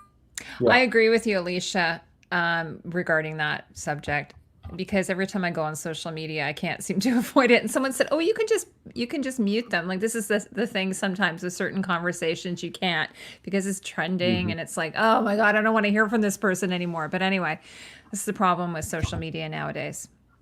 George R. R. Martin has a great interview where he answered that, and he's so good because he's so out there. He's so much more intelligent than normal humans. He's in just one of those categories. He's in like that Einstein category. Like he just can answer questions. You can ask him a long question and he'll just answer it with a phrase, and so good. Like they'll ask him about how do you handle women's rights and how do you think of women's rights in your book, and he'll say, well, women are people too, and he'll just say it like that. And Yeah, just I the know. way I saw that. It was awesome. So people asked him about his writing about race, because I think right when Game of Thrones started to get really popular was right when all this cultural stuff was moving forward and stuff. The stuff we're in right now, we're dealing with like all this stuff. So everyone was always asking George Pino, was like, hey, how come you don't have more, this and that in your books? And he's like, he just said, I'm a white man. And he just kind of said it like that, no explanation, but the way he said it was like, he said it in a way that was like, this is my perspective, that's what I know.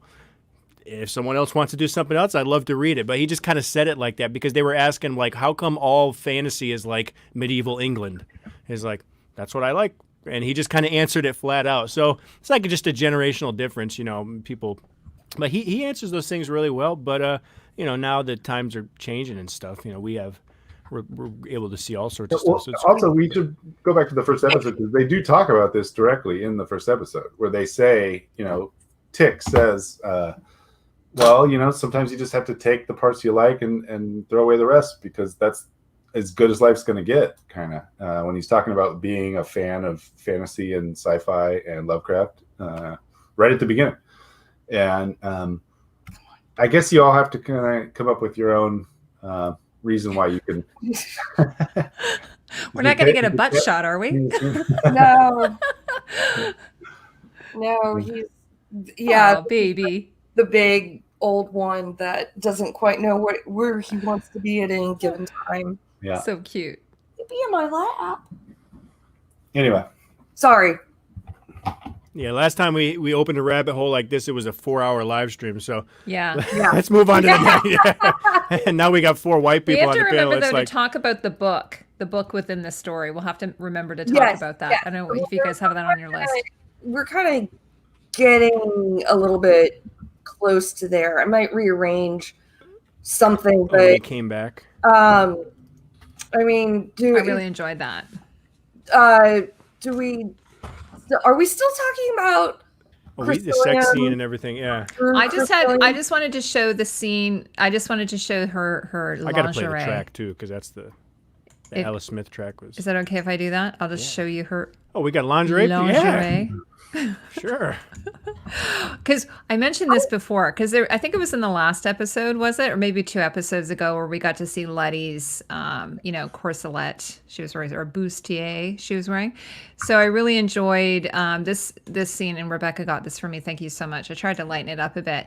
So I love this scene so much, and that we got to see under her skirts. I always love seeing under people's skirts. Not on the subway. I don't do that. No mirrors on shoes. Don't do that. I'm not a pervert. Okay. But in this case, no, I love it. And then just so you get to see her undergarments, and I don't exactly know what it was. Oftentimes, like, the garters would be attached to the whole bodice, like, where it'd be like it would be kind of like a girdle with the stocking garters attached to it, and that would be elastic. And then they have these little rubber things. But what I thought was so fun is that, and this is sort of a throwback to the very first episode where her sister shows up, and even in this episode, Letty's not wearing stockings or any kind of pantyhose, and so she's like, I can't remember exactly what she said, but like, you're supposed to wear stockings. That's what decent women would do. And as I mentioned to you earlier, like, they're in their Sunday best, so they would have been wearing the gloves and the hats and the stockings and the shoes and the handbags and so on. So she is wearing the stockings. So anyway, I just wanted to show you this. I thought it was a really great scene. And of course, that's Chris Williams' hand right up the middle there, like undoing them, gently undressing her, running her a bath, and then sponge bathing her. Such a great scene. A little bit steamy. As I said, I would have preferred a cooler bath. But that's me. We all have a Chrysilium in our lives. Totally. Well, or William. I don't know. Never mind. And my friend calls him her hot Draco. Is it like we were talking about Harry Potter? Like Draco. Draco? Is it Draco? Malfoy. Yes, exactly. That's what she calls him. But I call him the alternative Targaryen. What were we calling him? Which wasn't. We said he was a Lannister. He's yeah. Draco's a good one though. Yeah, hot Draco. Draco. I like that. It's pretty good. I thought that was really funny. Yeah. It's so funny when you watch the Harry Potter movies again, like how you see like when all the actors hit the growth spurt, and Draco is like, and Draco and Neville were the two that like became hunks. It was just so funny. Yeah, Neville became a hunk. He's a hunk. Can I play the track for the bathing scene, because it's the Alice Smith? I mean, yeah. What a track! It's called "I Put a Spell on You," and it's one of the problem being a composer is it makes I get all emotional and everything, and I listen to it, John, it makes you cry and cry. John, before you play that, how do you pronounce Zorro? Is it Zorodaxis? Oh, Zorandaxis. How do you say his full name? I can never get it. Sauce is what I call him. What do you call him? Zara dog sauce. I can never get it. Dog sauce. Right? I like that. Dog sauce. Dog sauce. Zorandaxis, I think. And he has those beautiful moth butterflies on his costume. He had a great costume. Yeah. No, I mean, George had. It's an interesting criticism. I just don't want to get into it. But this Alice Smith song, "I Put a Spell on You." What a great song! And the problem is, every time I listened to it, I just kept crying and crying. So I was going to do a screen share just to show you the music video, just because I like showing just her live, because it's just such a good song. And I'm just going to play it. They picked just a great song. This is from some charity event, I think. But I put a spell on you because you're mine. You better stop the things you do.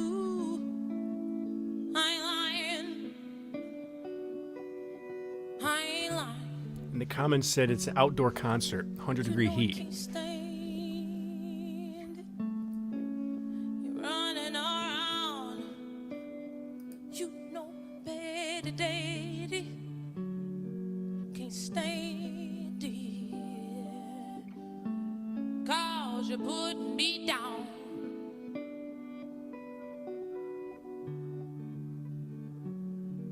I put a spell on you. Because you're mine. Mine, mine, mine.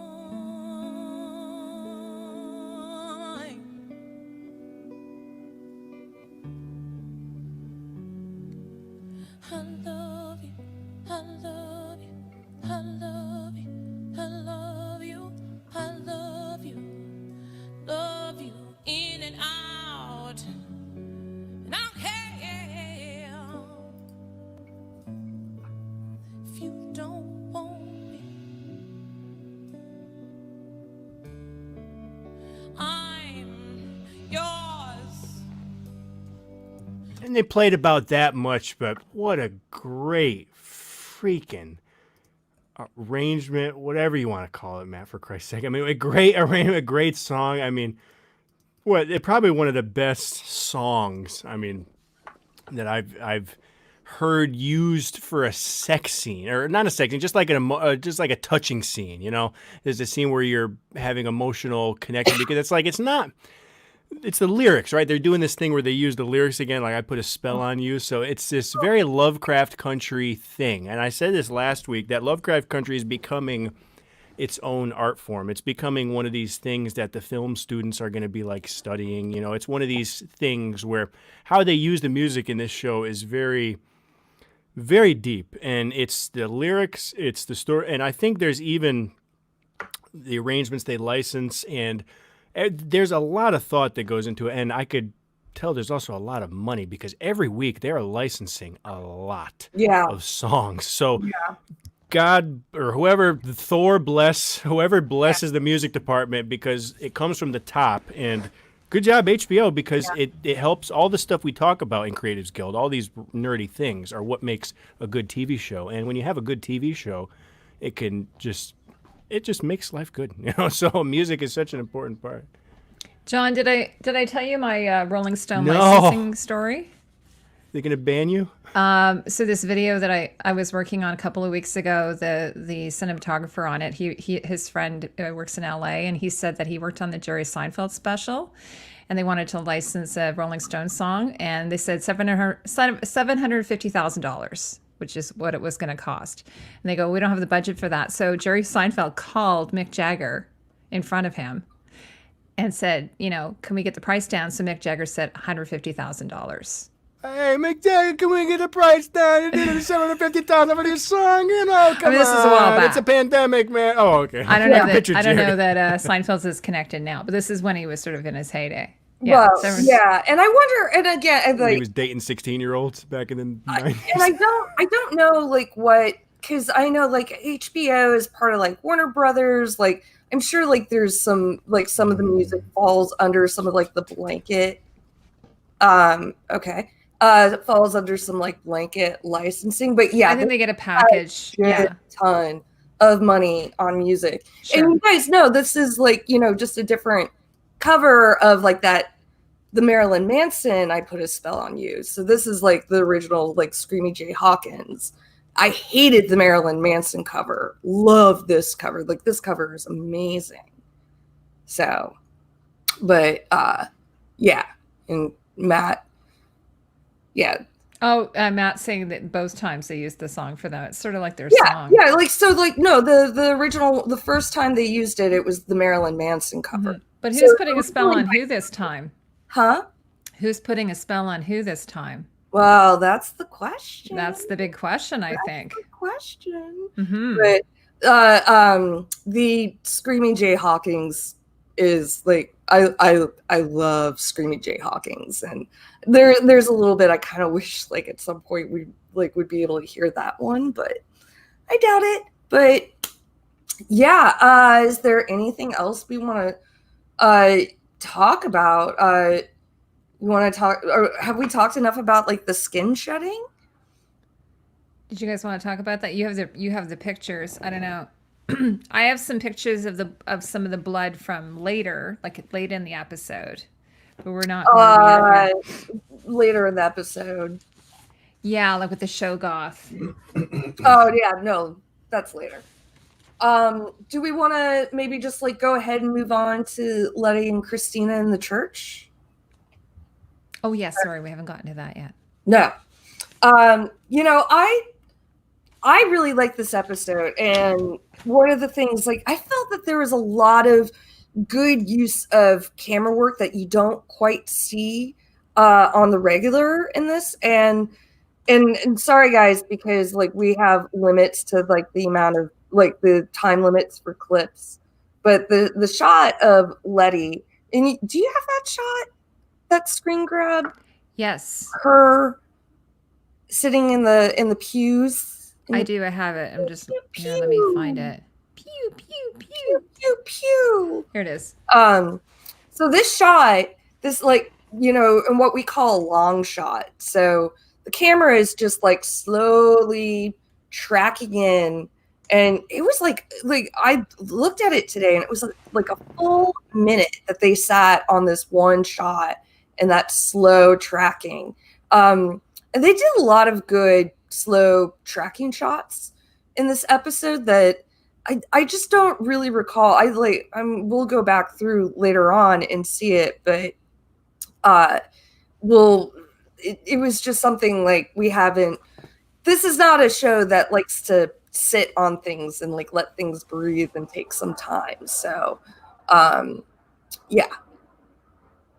And you weren't exactly sure that it was like, obviously now looking, I know that's Christina walking in, but at the beginning you're like, okay, someone's walking in. Who is that? Because then she kind of walks off camera and then she slides in.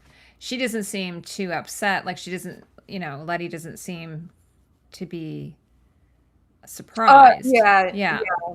I mean, like there was like that initial like, oh, this bitch again, but then you realize that, she called her.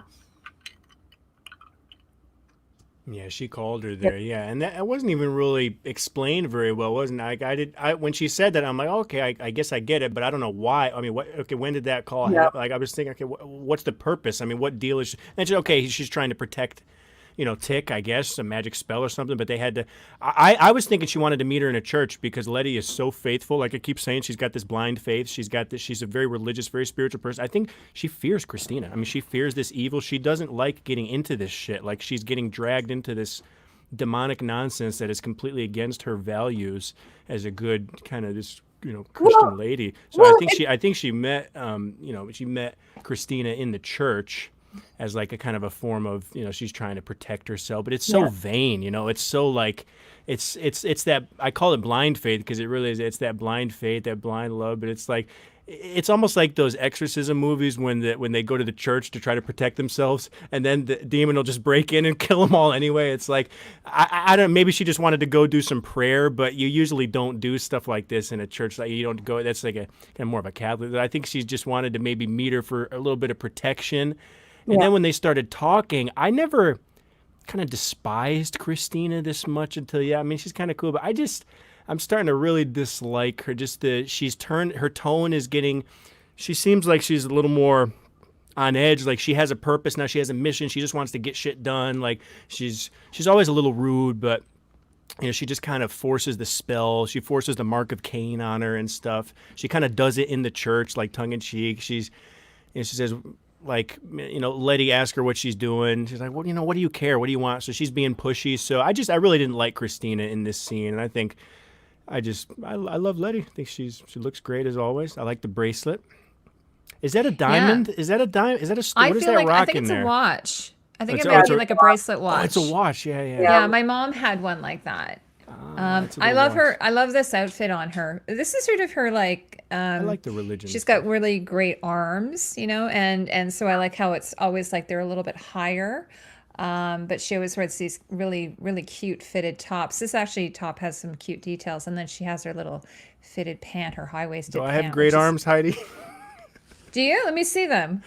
I got Can a you hoodie kiss on. them? Mwah. You have great arms. Yeah. Eddie. Gun show. Wait, how do you define great arms? I mean, wait, don't know. this is Tones? let's have a Creatives Guild deep Oh, I'm not dive on showing you this my one. arms. Are you kidding me? What- This is oh, Rebecca's. You got the tats too. Oh, Rebecca will show them. Yes. yeah. Wait, Rebecca, do you edit with your left hand? I feel like your left bicep is bigger than your right. Wait a sec. No, this is mine. I'm just fooling. Oh yeah. I don't remember. No. You know what I've noticed? Like just using the computer, my forearm is really strong. I have like, serious 'cause, problems. you know, I like have, with the mouse, click, click, click. Oh, It's like God. exercise. Are you getting tendonitis? Yeah, I have Yeah. to. I do Carpal like tunnel? stretches between. Like, do I you gotta do use like this. you have to like stretches Yeah. in between Yeah. for I've sure. always had But I problems with find that. I was I like, had to purchase because like my chair at home's not as fancy as like the chairs that I usually have at the office, so I had to like finally like buy like an ergonomic butt cushion.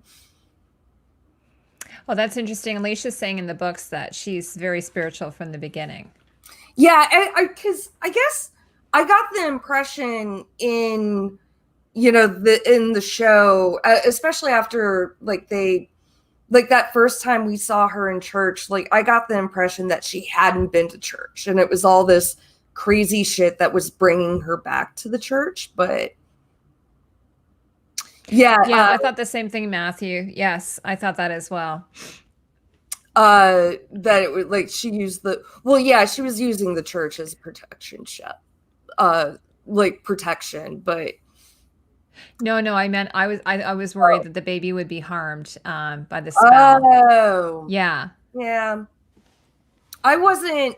I don't think I was worried about it because I think Christina also knows that Letty is pregnant. hmm And I think that's why she said, well, because she already gave Tick instructions how to like use like his own protection spell. And then what she was offering Letty, she's like, no, I'm going to give you protection because you're the one that needs it, because I thought that was like very much so. But yeah, like when the mark of Cain, which is the mark that's on William's chest. Oh, interesting. Yeah, and then like later, Yes. I don't feel the same way about Christina that John does, because I find like she's kind of having a good arc. I feel Yeah, like I can't decide if she's the big bad or not. That's the Mhm. thing. What do you think, Silas?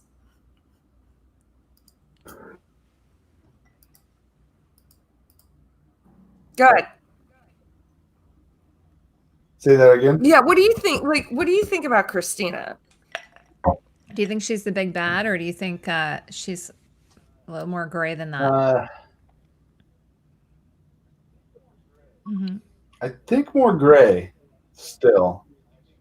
I think she's like amused by her cousin more than Right. fears him. So it doesn't seem like.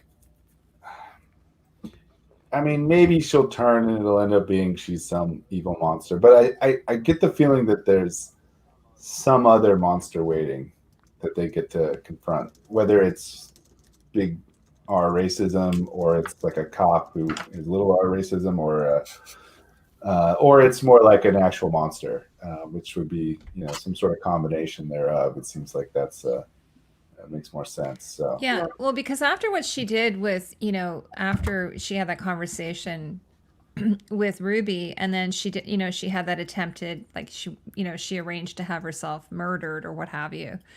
By her doing that seemed like she was really trying to experience what Ruby's talking about. And I felt like she's really trying to come, meet her halfway.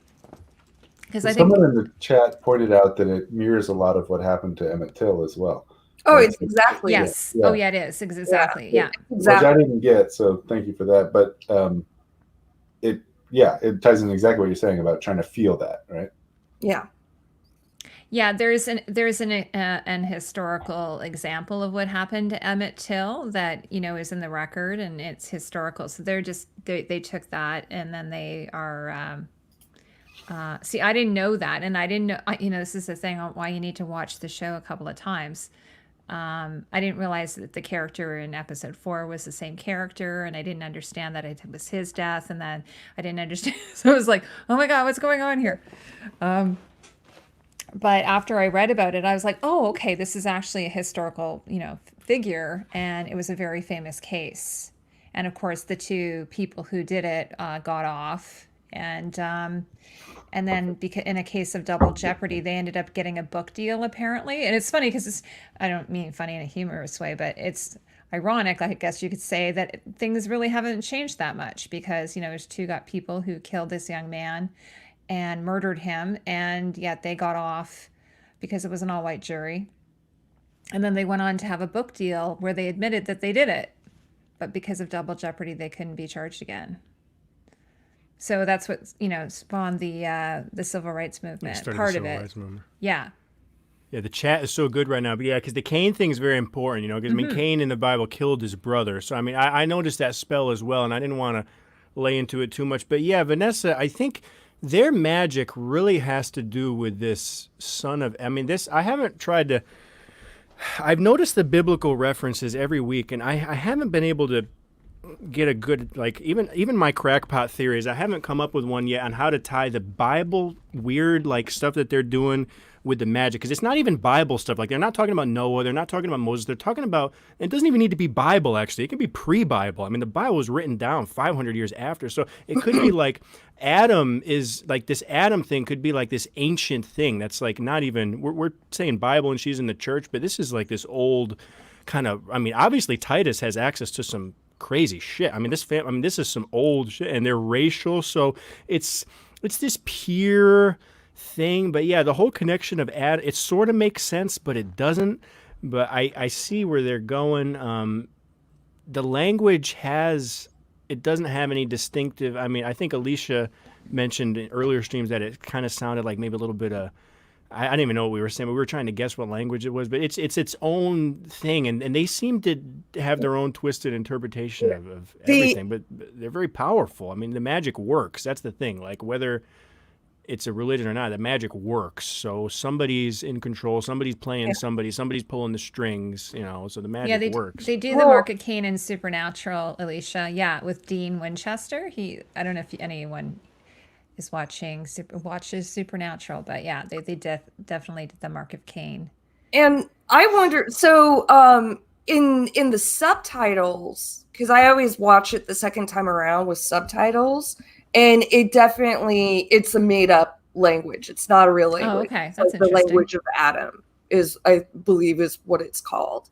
And I wonder, because again, I'm not an expert on all this, but I wonder if they're playing off some of the. I don't even know if I should go down this road, because I know just enough to be dangerous and spout shit that I shouldn't be talking about, but because a lot of paganism and what we kind of talk about being folk magic was, disavowed by the church. I wonder how much they're kind of playing off that, the anti-magic sentiment of the church, and where, it's I'm in a church and I'm still going to do the fucking Mark of Cain, fuck off. But, again, that's, I shouldn't be talking about that stuff. It's like Lucifer. Lucifer goes into a church. It's oh, I don't know if anybody watches Lucifer. Works. It's so fun. The magic that works is the voodoo magic. So you can easily play on it, because it's a fact. Because the magic that works is, we haven't seen the Christian kind of magic. We haven't seen any spiritual protection. We haven't seen any holy water, any kind of stuff like that. So that's what I like. Even a couple of episodes when we saw the kind of the exorcism, I said it was kind of nice to see an exorcism that wasn't like a Catholic priest, in every movie. So we see that the blood magic works, the sacrificing. So that's not we know that there is a deep spiritual tradition here that is outside of what our standard tropes would be, but they still bring that. We have our, pastors and our pews and our thing and our nice dresses and stuff like that. But we also know that there's something here that's deeper, something darker, something, and killing a goat is not a great thing, but it's, so yeah, that's why in my head, I feel like there's probably a theory there, but it's There's a lot. Yeah. It's like I gotta. Yeah, Yeah, I'm it's fun. I'll be interested to see how it all happens at the end. And I just want to show Vanessa saying, I'm right. That's all.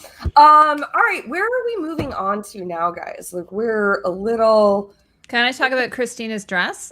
yes. Yes. Well, we see her.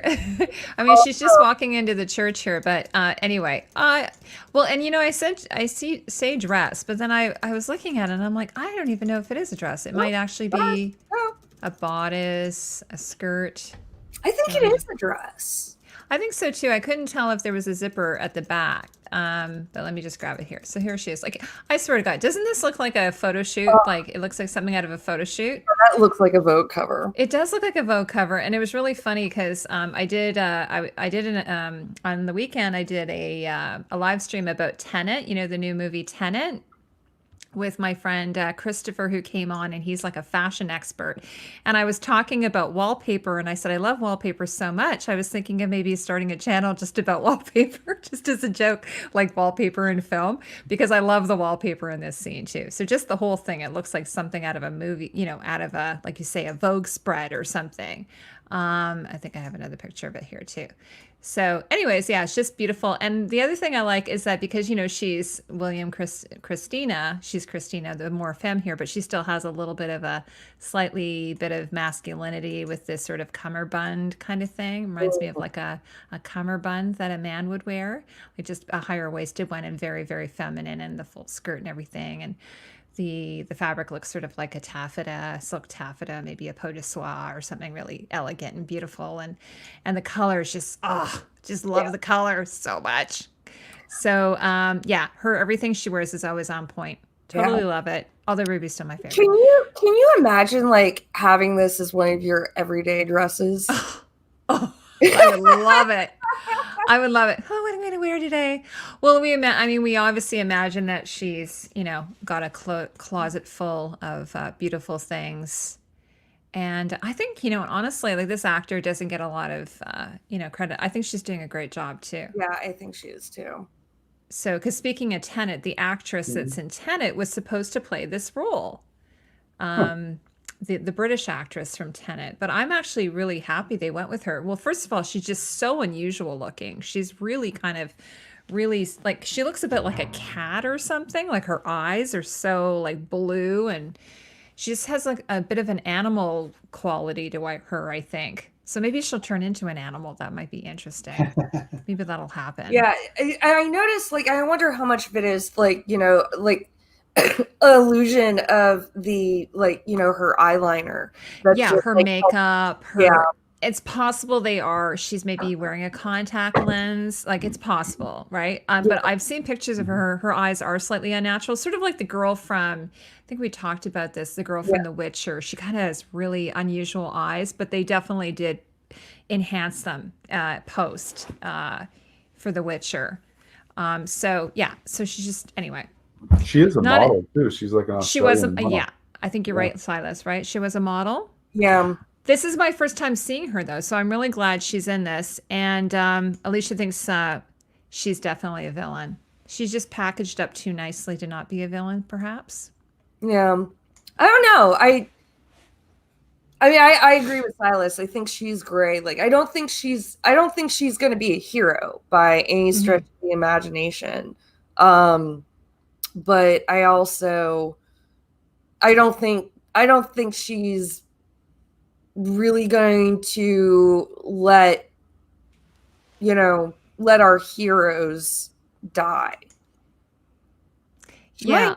Well, yeah, she's going to use them. I mean, so a gray character has to have some positive or redeeming qualities. So, I mean, what are her redeeming qualities again? I mean, because I'm not seeing it. Because look how she can hold a phone. Letty I called don't know it anybody out. who can hold a phone like that, John. Yeah. And with her hand on the hip. And cummerbund, because cummerbunds are practical, by the way. I used to wear those stupid things when I did those classical music concerts. Yeah. I hate those things. But when I found out what their purpose was, I'm like, okay, I wore them, but I didn't realize that they're for the crumbs. Oh, is that yeah? Yeah. Is that what they're for? Yeah, there's little flaps. There's 3 Yes. flaps, and you go to the dinner parties, and you eat little hors d'oeuvres and stuff, Oh, and it catches the crumbs. Oh, that's a fun fact, John. And you wear that's these a factoid. stupid things when you do the classical concerts and all this fun. And I still have the damn thing in there. Yeah. And the cummerbund has a purpose. But no, Unless I you just wear it upside down and then you're in trouble. that's the problem. I always wore it. I always wore it going down, and then my conductor was like, "Del Vento, your cummerbund's upside down." I'm like, "What are you talking about?" He's like, "There's a right or wrong way." He's like, "Yeah, it's for your crumbs." I'm like, "Okay, Yeah. sure, yes, sir." It's like, but I don't know. I think Letty called it out really, really nicely, and that's why I think she's very wise. She said she's playing you. I think she's using all these people. She doesn't care. I mean, so what positive is? I mean, she bought the house. Yeah, I mean, but what? Well, I mean, a gray area has to have motivate. A gray area. A gray character has to have like some positive. yeah, something. and well, I mean, now we had a little bit more this episode, like, what exactly does she want? And she's like, I want immortality. She wanted what her father couldn't get. But I also think, and maybe it's something that they're not quite nailing in the Ruby Christina scenes, is, like how much like Ruby is getting to her. But and I know we were talking about the Emmett Till reenactment scene that Christina had, and I felt like twofold. Like, one, she was trying to use her own, see if her own protection spell was working, because like you can see at the end, like she has that same mark of Cain on her stomach that William has on his chest.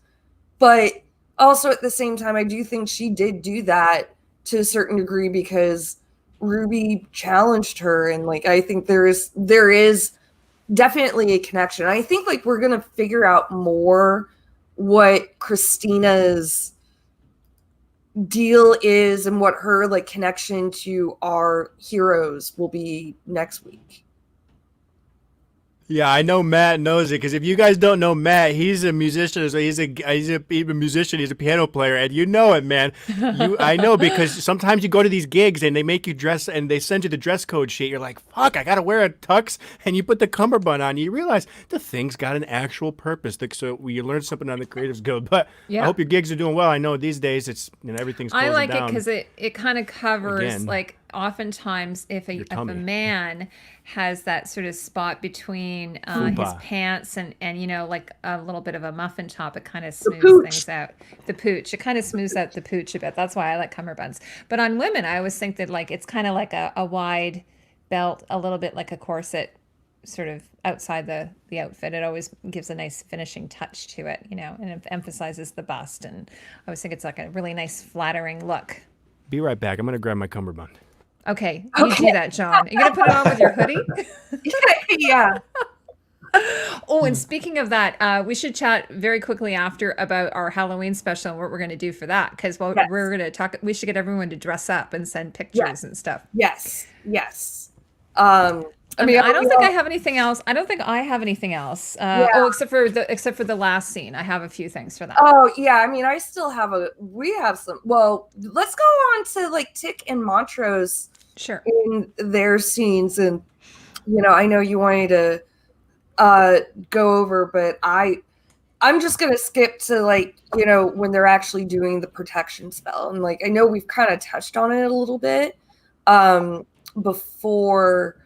Picture of Montrose there. I'm not sure when this is from though, but it's same. Yeah. Okay. It's same shirt. Yeah, He wears the same. Yeah, he wears it. Yeah. Yeah, And it's all taking place in a day. I was thinking about the yellow thing, like him. He's always wearing yellow, and I know we were talking about maybe some symbolism there. So, but speaking of, because we were, I was mentioning I was doing this thing on Tenet on the weekend, and we were laughing because everyone in that wears knitted polos, which is, we see a lot of that in here. So knitted polos, which were big sort of in the 50s, are now really big again. So interesting how things. So Silas, if you want to be really hip and cool, you should get a knitted polo, and then you wear it with a blazer. I was going to ask that'll for make like you very an assessment very later, hip and cool. You know what I mean? Like, I feel like I just need a session or two to just tune me right up. Modeling a cummerbund. For Oh, you. there he is. Oh my God, John. There it is. But John's lost a lot of weight, so it's probably too big for you, John. I know. I mean, this is what it used Oh my to be. lord! This is where it used to be. But no, oh boy! All right, we're doing a full Creatives Guild. Notice the cummerbund. These are the flaps where the crumbs will go, and if it misses this flap, you got flap number 2 and flap number 3 for the crumbs, and And then you can just have like leftovers. a bra, just like a bra. And for taking off my first bra from the back was one of the most difficult times of my life. But when you wear these things, it gives you practice. So That's right. there you go. So I love you all for getting me down this rabbit hole because I never thought I'd be whipping out the cummerbund tonight. So here we go. There's the cummerbund. And do you have a matching bow tie that you would wear when you were doing concerts? I was thinking about doing the bow tie, but then someone's going to screenshot it and make it like a stripper joke or something. So I didn't want to. I didn't want to. If you find the Halloween stream, maybe we could do I some wasn't stripping. going to do a stripper joke. Hey, wouldn't even we need think to money. do I that. was thinking I might as well start the OnlyFans at this point. So But like, here's the question: like, are the pleats like even like wide enough to actually catch crumbs? I don't know. I think these like rich things, these like these I know. Victorian things that just kind of I have- exist. I had a cummerbund when I was in I don't orchestra. think it does shit. And it's like I can't imagine like those pleats are like wide enough to actually like catch anything. They don't I do think- anything. I think that might be. Vanessa, I didn't even know actually that John David was Denzel's son until I saw Black Klansman. That was the first time I knew that. So going into Tenet, I knew, but I would never have known. Good movie, by the way, if anybody wants to see. I What really scene are want we to on see now? it, but it's like Oh yeah. I'm not gonna go to a theater. No. You can totally wait. I saw it in Toronto. It was almost empty. There was hardly any. Nobody's really going to the theaters here. I would love to see it in theater. It's like it's gonna be such a letdown. I'm like trying to figure out now that my gym membership's like all of a sudden like making me pay again, even though it's like I'm too scared to go to a gym. Yeah, that's ridiculous. Yeah, it's They're like I closing don't stuff care down that you're again in my open. area. Like that's like one of the top like 4 places you can get COVID. But so right now, It's tied with the White House. so John, right now we're talking about we're at like the scene with like the protection spell with Tick and Montrose. But I love this scene. All right, so I'm gonna say it. I think my series MVP is Montrose. I know he's an awful person. He's made some really terrible mistakes, but I love Michael K. Williams. How can you not? But I actually think that the character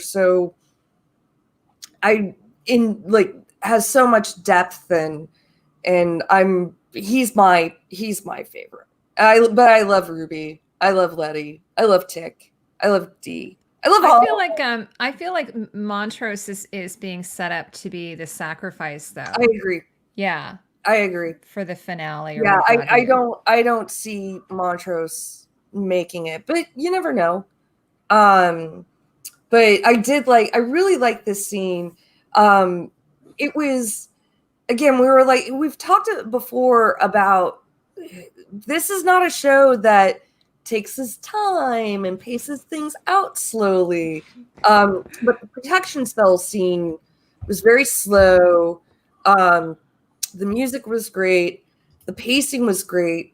All the jokes being made about, I don't know if it's a good idea for a man who's dyslexic to be like reciting from a book a protection spell, and I love there was that like slow pace and it was very tense. And then it ends. And at the end, even though he like crosses himself, they're like, did it work? And they're like, no. And it had like that built up tension to like thinking it didn't work, where it's like, well, no, of course you don't know that it worked because there's nothing to be protected from at the moment. So I very much believe like whatever spell Montrose did, that's what summoned the Shoggoth. And that purposeful like play off of what's going on. The other thing, if you're ever studying witchcraft, the way to start a spell, any spell, whether it's a curse, a protection, or a purification, you ring a bell at the start and you ring a bell at the end. That's a good idea. Well, it's Then it's official. yeah. So it's like So if you accidentally say close something the beforehand, then so you kind of close the circle. I think he closed the circle by doing the cross. So, John, did you have some? No, I didn't have anything to say. No, but, I mean, with the music, one just musical technique that I noticed in this scene. I mean, which happened in the street conversation first, and the protective spell is the use of swelling music, and you don't see that a lot anymore. It's a nice composition technique where you just get louder and then quieter, and then louder and then quieter. Just simple, not just volume. And it's really good with with dialogue. It just kind of. It's like a heartbeat. It makes a conversation go up and down. So you hear that in the spell. That it creates a really nice. It's just a musical texture of just up and down. I as a musical thing, it was there, but no, I didn't have anything else to say. I've been wondering what Montrose knows for a while, and it was nice to see him cast a spell and eloquently use the language. It almost felt like. It felt like to me, if I was studying witchcraft my whole life as kind of a nerd, and somebody came up to me and asked me like. Or like anything, like Rebecca, in 10 years, somebody comes up to you, can you cast a spell? You're going to be like, yeah, let's do it. Like, I feel like he was excited to do it a little bit. I feel like it was like, yeah, this is my, and he said it and everything. I'm like, all right, Mantra. I mean, he was bad. I mean, he recited it and everything. And then at the end, he was like, I kind of know I'm kind of maybe full of shit, but I guess it's good. And then he crossed himself and everything. So I love the emotion. You're right. He's a fantastic actor. And I love the emotion of it. But I feel like he was still an expert. I feel like he knew. Yeah. I want to know what this guy knows. Like he said it. Because he definitely knows more than we think. Like, you know, he obviously knows more. He had like a book at some point. Also,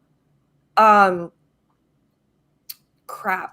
I'm sorry. I'm like getting texts from my friends. Oh, Jenya's got a good point too. The Shabbat is representative of how Montrose loves. I mean, yeah, that's good, but violent, traumatic, but purposeful. Yeah. Right. Well, and this was interesting.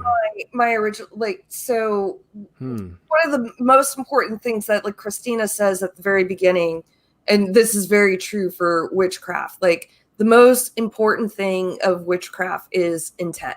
You can't just like go in and like I'm going to cast a spell, blue, you know, like there has to be like very focused, clear intent. And so, you know, Montrose actually, you know, has this like motivation. Like he knows like he's failed tick at every level. He also has a grandchild on the way. And, you know, and so I guess this is a good time to like talk about like the Lovecraft Country book in world. Yeah.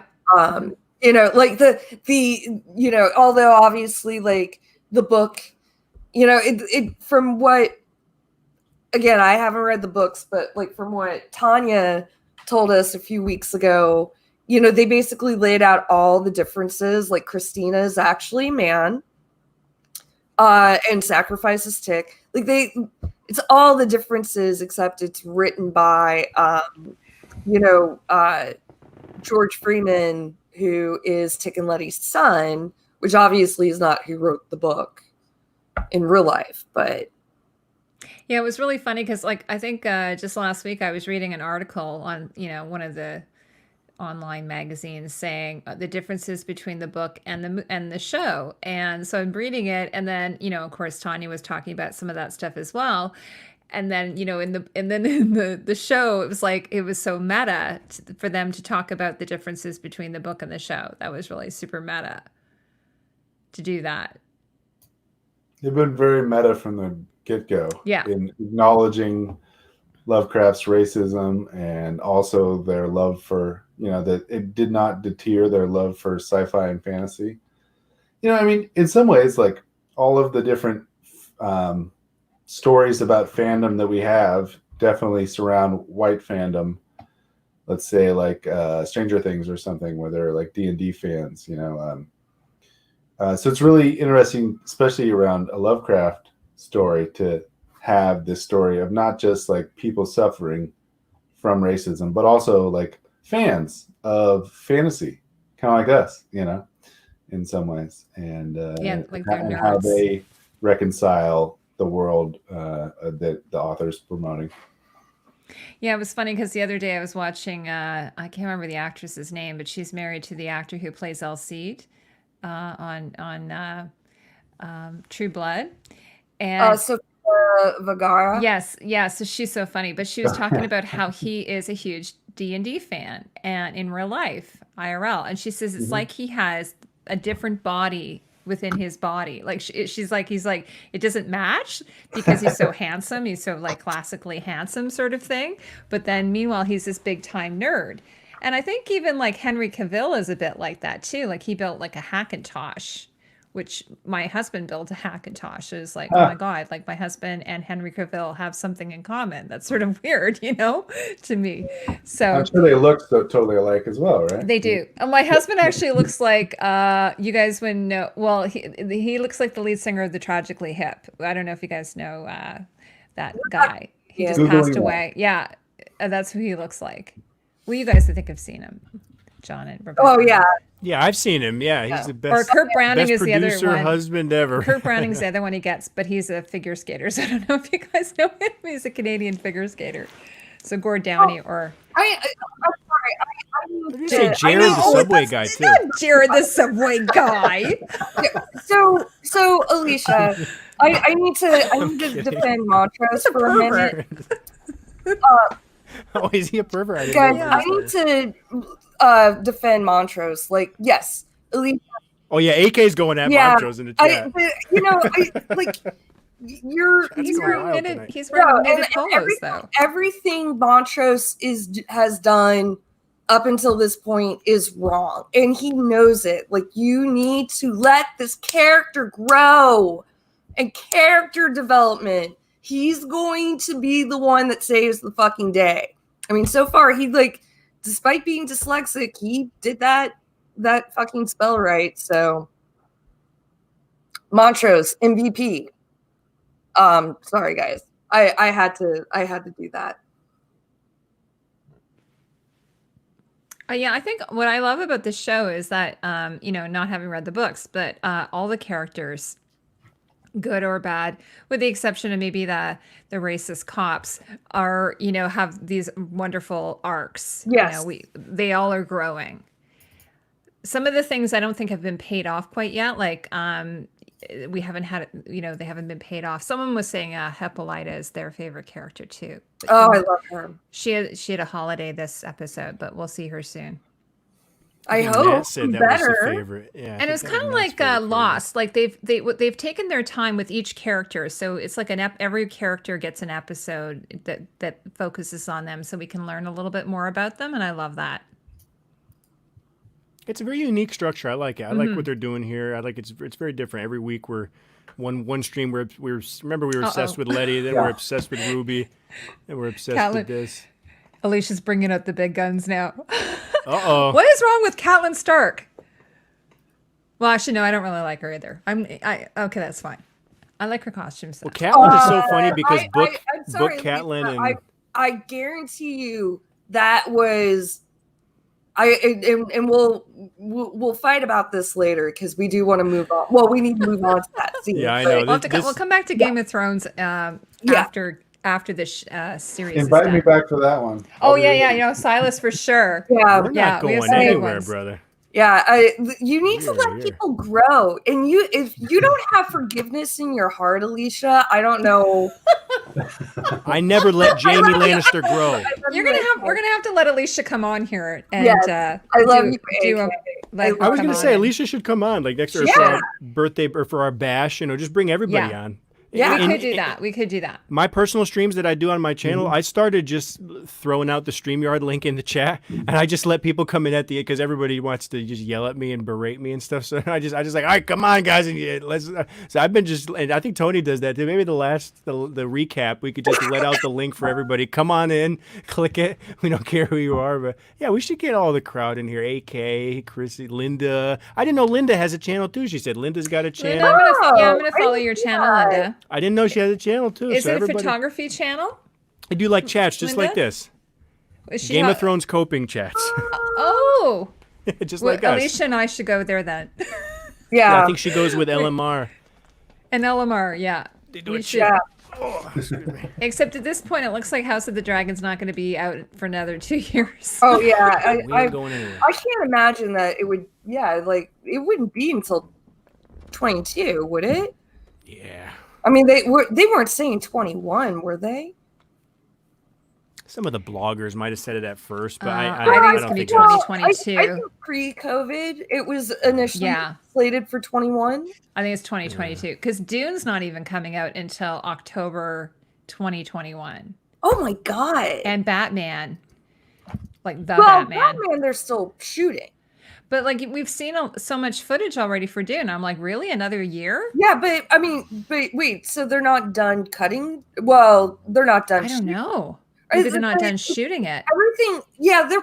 I think they're done because that seems like a very in-depth fucking trailer. They're done. They might not be done editing, or at least like they're taking their time now because no one wants to release anything in the theater because no one's going to the theater. Yeah, that could be definitely the reason. So they just made an announcement. They're delaying it another, I think, 6 months. Sorry, you guys, if I'm rubbing my eyes. I'm having some allergy issues. Oh, me here. too. That's why my eyes are I've had- kind of red sorry, tonight. guys. Yeah, this I'm time gonna of have year, raccoon eyes by the end of this.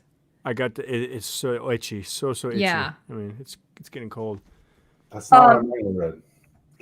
All right, so we have our we're I'm just now, laughing at Alicia. We're now at our finale. Yes. Are we? Oh my gosh! Yeah, well, so we have Look you know at this. we're intercutting between Diana in the garage, Miss D in the garage, with the Topsy Bopsy twinners, and the shootout at the house.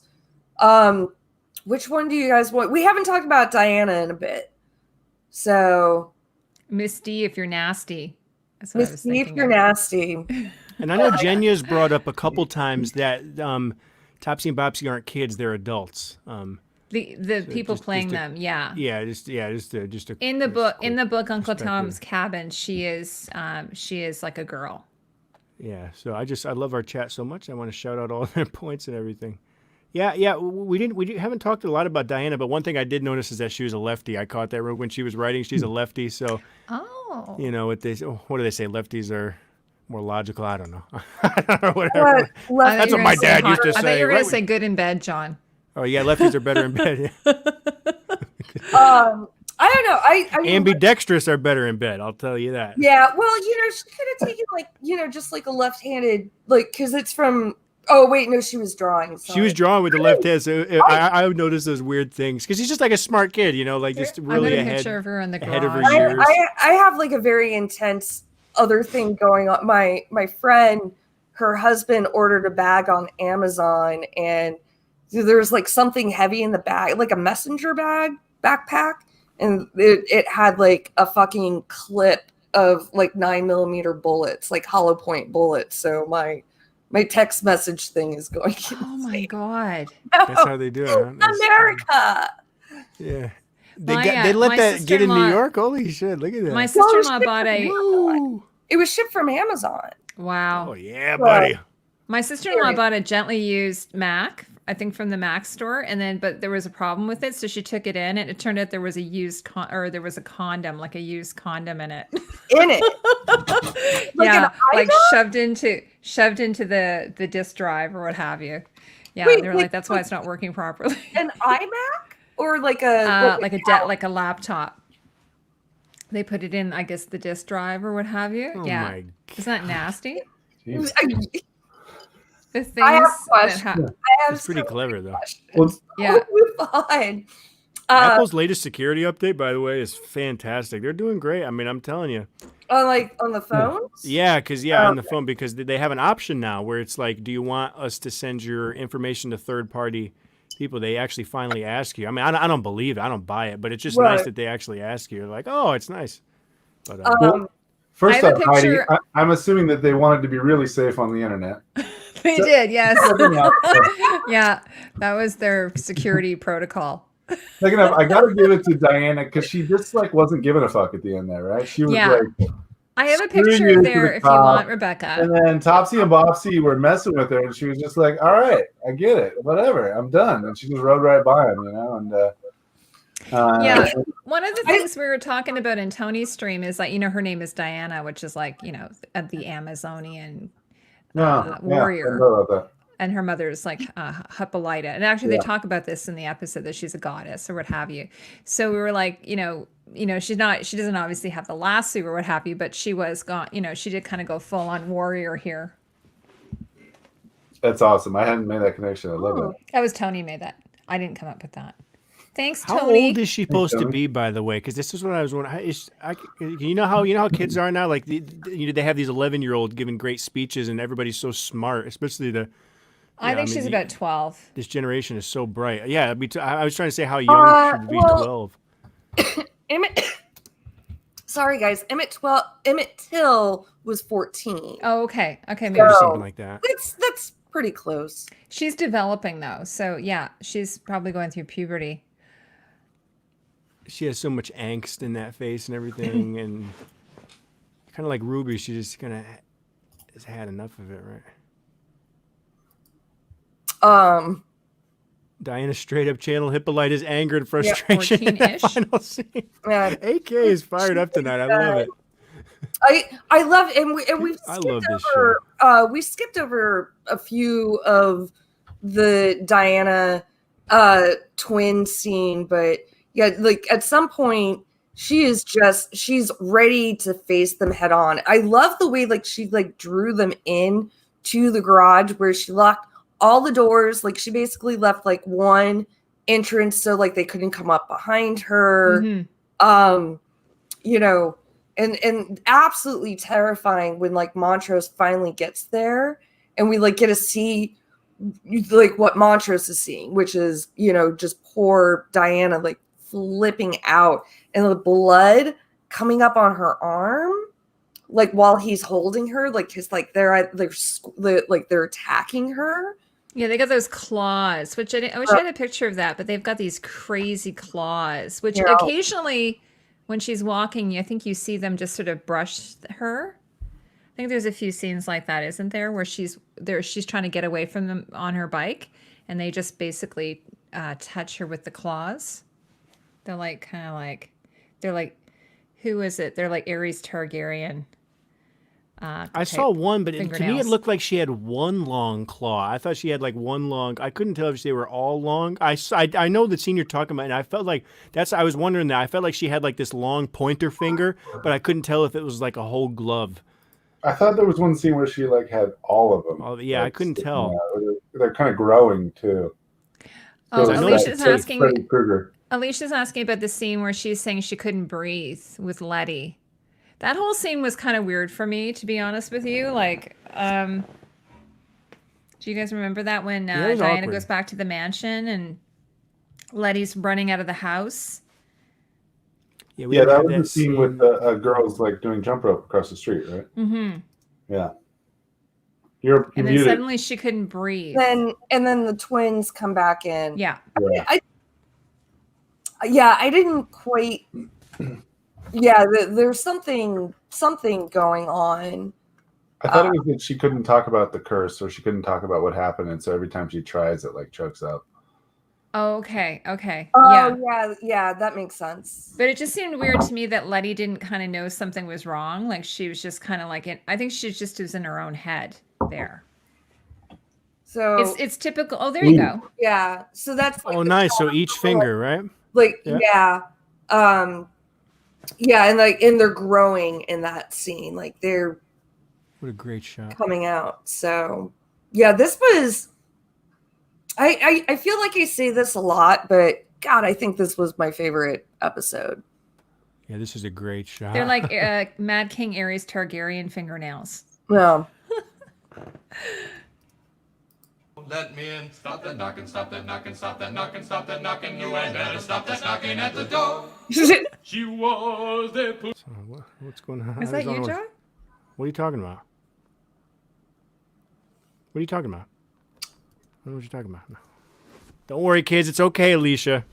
They're not coming for you. Oh, that's interesting about the house being warded. Yeah. That's an interesting point, Alicia. I know makes. the one piece of magic that worked, that magic state. That was nice to see that But payoff, But would the that force field. Flopsy and Topsy have been able to go into the house?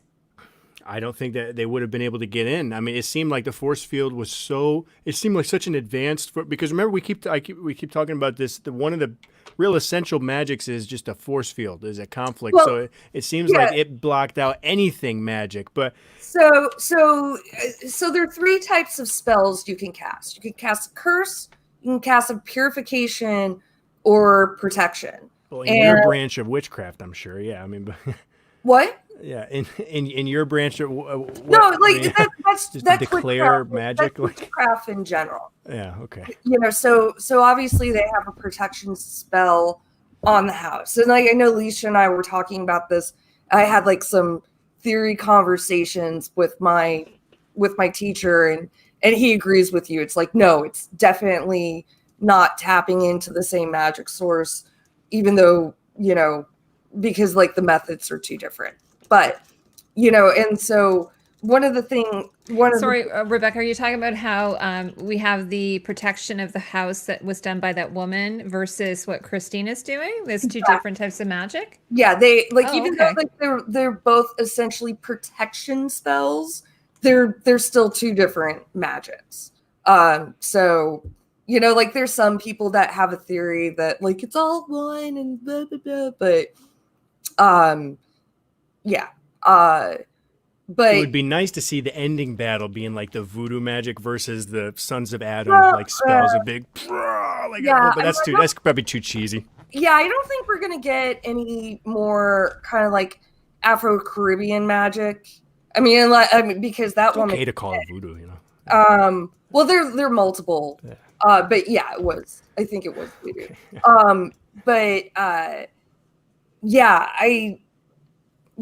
but one of the things that you kind of also do when you're doing spells is like you actually put a time limit on it.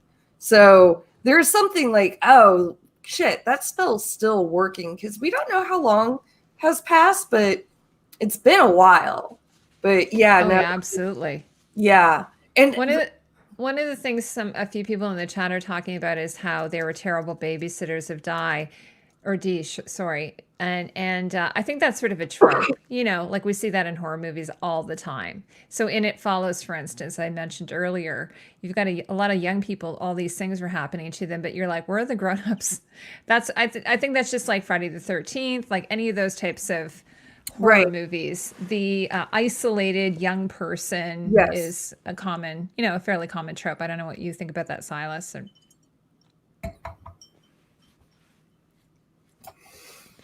No, it's just about nice the seeing idea, kids not like like Harry completely Potter. pampered. Like it's okay to just leave the kid out there and say, "Go get the damn water yourself." It's kind of nice, that she did. It's kind of nice to see someone not like care about a kid. No, I'm kidding. I'm totally kidding.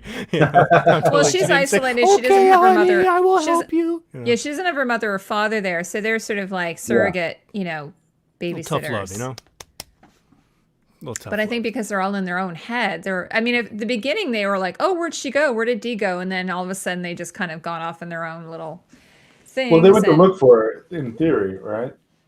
What's that? Letty had her appointment. They went to look for her in theory when they left, and but she couldn't tell them what happened. So I mean, and they didn't really resolve it finally, right? In the end, like she's still cursed at the end, even though she was trying to communicate it. Do you watch the trailers? I did, yeah. Yeah, I mean that's all next week. Mm-hmm. So it's an important curse, isn't it? Yeah. Well, and then also, so is Captain Lancaster's dead, right? He's definitely like. Oh, that's dead. right. He got ate at the end, yeah. Which now by that sugar. Are we ever going to figure out what the fuck happened? Like, what's going on with his body? Looks like it. Yeah. Like the skin graft. Yeah. Well, whatever it was. Yeah, whether it was a skin graft or he just literally has like the torso of a black man. Maybe it's a reverse Ruby of some sort, right? Or like a male. It looked, version of Ruby. when we were looking at it, it looked like there was like stitch marks. It felt like very Frankenstein. Yeah. And it Yeah, was, because I think even his forearms yeah, it were was like different than kind his of upper like body. you know, like up like in his upper arms, like where like a maybe like a short sleeve shirt would cover, and like Yeah. and on his neck, and that was the same. That was like the haunted house, or was it the haunted house episode? No, it was Ruby's episode but it was after the house episode where we knew Hiram was basically like performing experiments, like stitching bodies together. So I'm kind of disappointed that, you know, this was the way like Lancaster, like I wanted Lancaster to have a little bit more of a demise at the hands of our heroes. I wanted answers. Yeah, they were ripping his intestines out too, which is nice. And this show actually shows the intestines, which is great. Like, because you never see, like, you saw that when Ruby's first like transformation, when we thought she was getting killed, ripping like William was ripping her intestines out, and like I was like, whoa! It's like, you know, so only like Saw and like those really gory movies will show you the intestines. It was skin. It was like what Williams, like that was all skin for William, but this was intestines tonight. Most people in the chat don't think he's dead. Yeah, I noticed that. It's interesting. Yeah, AK says he's coming back next episode. Jenya says he's coming back. Matt says I was got his convinced that arm Stannis off. wasn't dead, and I was wrong. I was like, we never saw him die. Well, You know, But we did see a show that eats the let's captain. not talk right? about Stannis. I'm in a good mood. I don't need to Sorry. talk about show Stannis. sorry. It's okay. Imagine if his last shot was successful, like he shot and the car blew up, and imagine if he did kill somebody, like that would put me off edge that this fucker got to kill somebody. Like I was thinking that like somebody was gonna die. I thought Letty was gonna die. You know, I thought because it was so dramatic. Like I thought they're not gonna be this. I thought Letty was gonna like think she had the spell, but then but then she would get killed, and then I thought they were gonna do something dramatic like that. I thought like his last shot.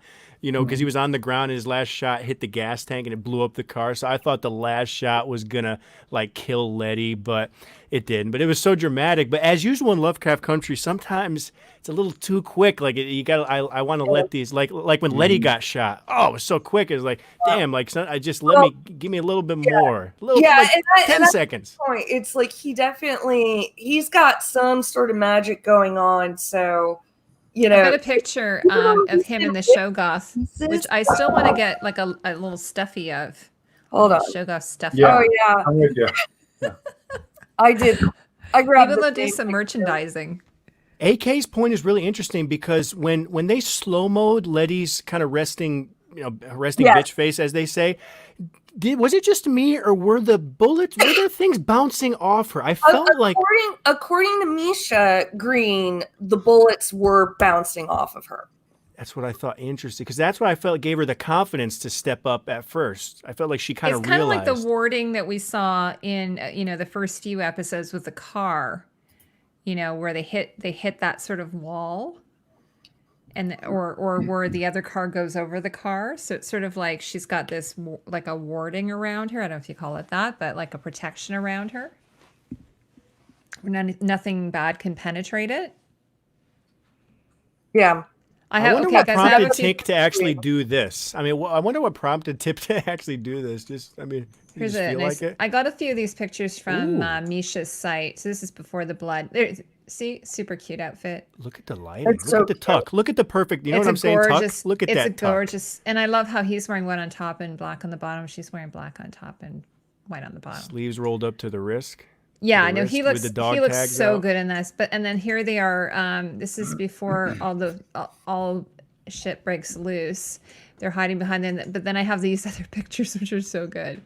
So I got all these from Instagram, from the showrunner's Instagram. If you guys want to check her out, hold on a second. Let me find that. Yeah, and follow Misha on Twitter. She's great. She's got a blue check and everything. Okay, so here. Whoa! I posted this on Instagram. So much blood. So good. And then Julie, she posted this picture of herself. She said that the director which is Misha, kept asking for more blood. So just like, and it's interesting seeing it in the trailer. You know, she's probably in the makeup trailer here. It looks pretty realistic, I have to say, because a lot of times it looks a little bit. I find, stage blood or what have you tends to look a little bit like a little orangey, but there is all the. Yeah.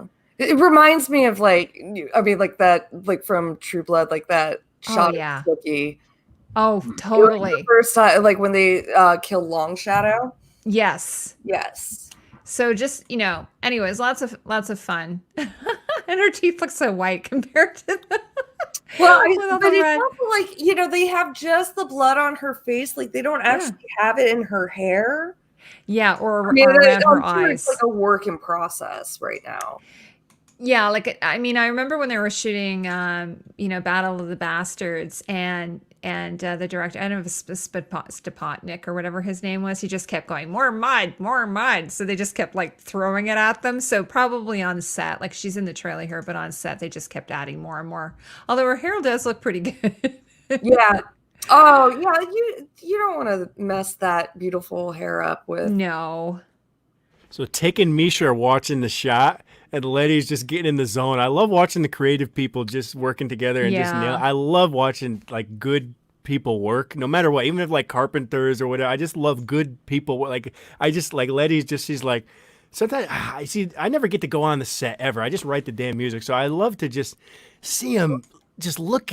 I mean, Tick is like, looks like he's critiquing himself. Like Misha's there, like Letty's getting in the zone, just professionals. Like imagine being on this set, like, cause it just great staff, great everybody. This is a great show. Matthew's asking. I wasn't a huge fan in the beginning, but it's growing on me. I'm going to be honest. I mean, I was pretty skeptical. It was like a little out there, but I love this, and just from a creative point, it's been great.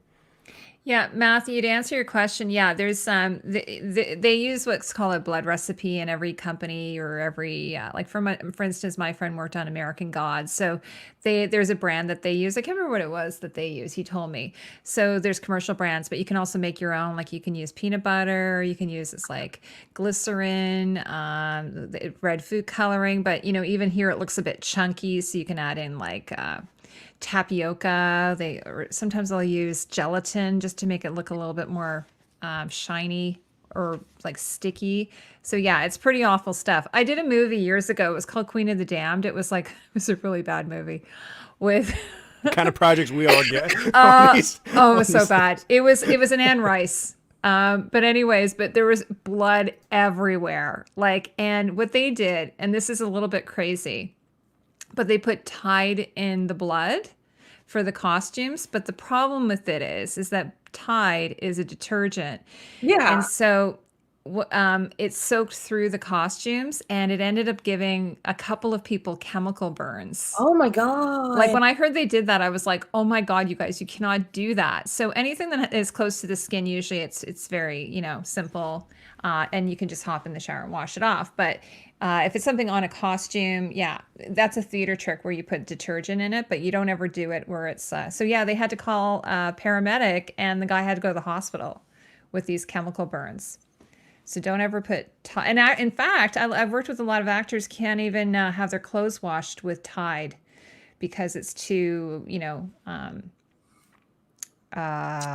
too strong. So you'd have to use something really, really gentle for them instead. I can't use regular Tide. Yeah.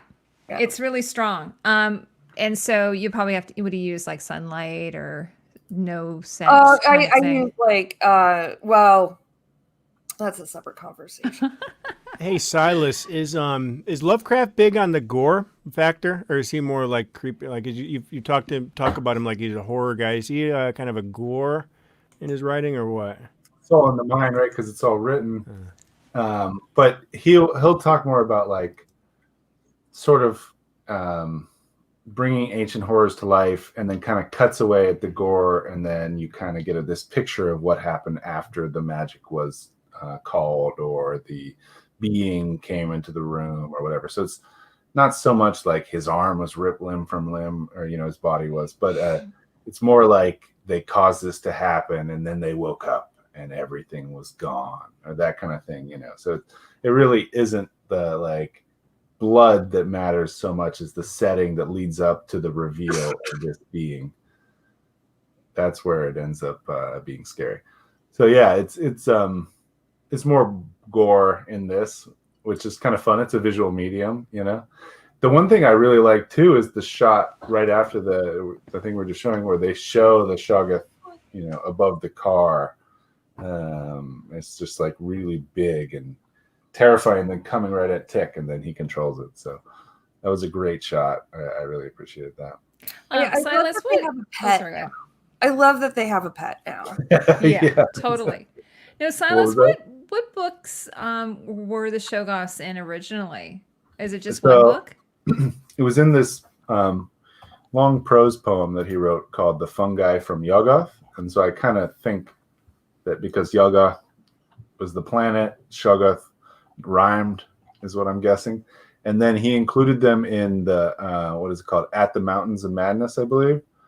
At the Mountain of Madness, which is a story that one of his longer, it was like a novella that he wrote in 1931, and it was more about like a long trip to Antarctica and these like beings that they found, if you could imagine, like The Thing or something, but from 1931. So It's incredible. it's, I think it's like 9 years ago. yeah, but the thing is, it's not just him who writes these stories. Other authors have like taken the Shoggoths or taken the Elder Things or the Deep Ones or any of the other beings that you know, I was showing you guys earlier, but I'll show the audience at home. Like, I've got this book of the Encyclopedia Cthulhiana, and it's, you know, pretty thick. It's all about like all the different beings that exist within the So story. that's just like an encyclopedia. Yeah, it's sort of like a, you know, a real encyclopedia of fake things, telling you about all the different things and cosmic life that have existed throughout all the stories that are considered canon, which is lots. So yeah, there's probably more stories, but HP himself wrote two references to them. Alicia, And, I also and love one Regina, of the things is that by the way. they're amorphous. They can like take any shape. So whatever shape Oh, they're taking okay. in the show, it isn't so much like what he may have described per se, but one of the ideas is that they can take different shapes and stuff. And does he describe them having all those eyes? Yes, that's Oh, okay. definitely, the eyes are a big part of it. The like beast-like body is not, but Okay. that doesn't preclude them being able to do that. Yeah, it's just like a blob.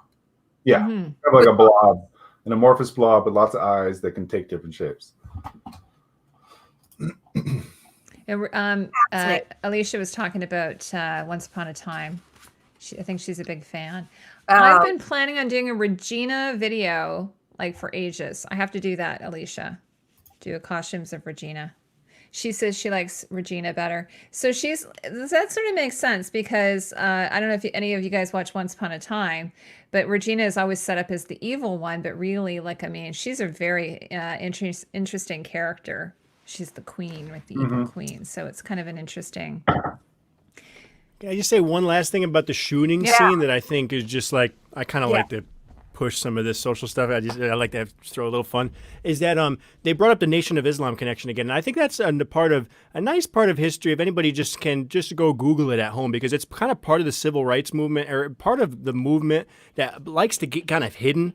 But like, you know, President Obama used to like hang out with these guys too. I mean, it's a very major organization. I mean, they've done a lot of great things, but they just get demonized. And like I said, I hung out with a lot of these guys, and I mean, they're just it's part of just the American history. I mean, the Nation of Islam is a very big organization, and it's not. It's said Islam, but it's not Islam. It's its own thing. It's it's a church that was made in America, started by W.D. Muhammad. Fard Muhammad in Chicago used to go around and kind of mobilize the African American community. It's a really cool tradition. Elijah Muhammad and Louis Farrakhan is the big figure. So that's like a big.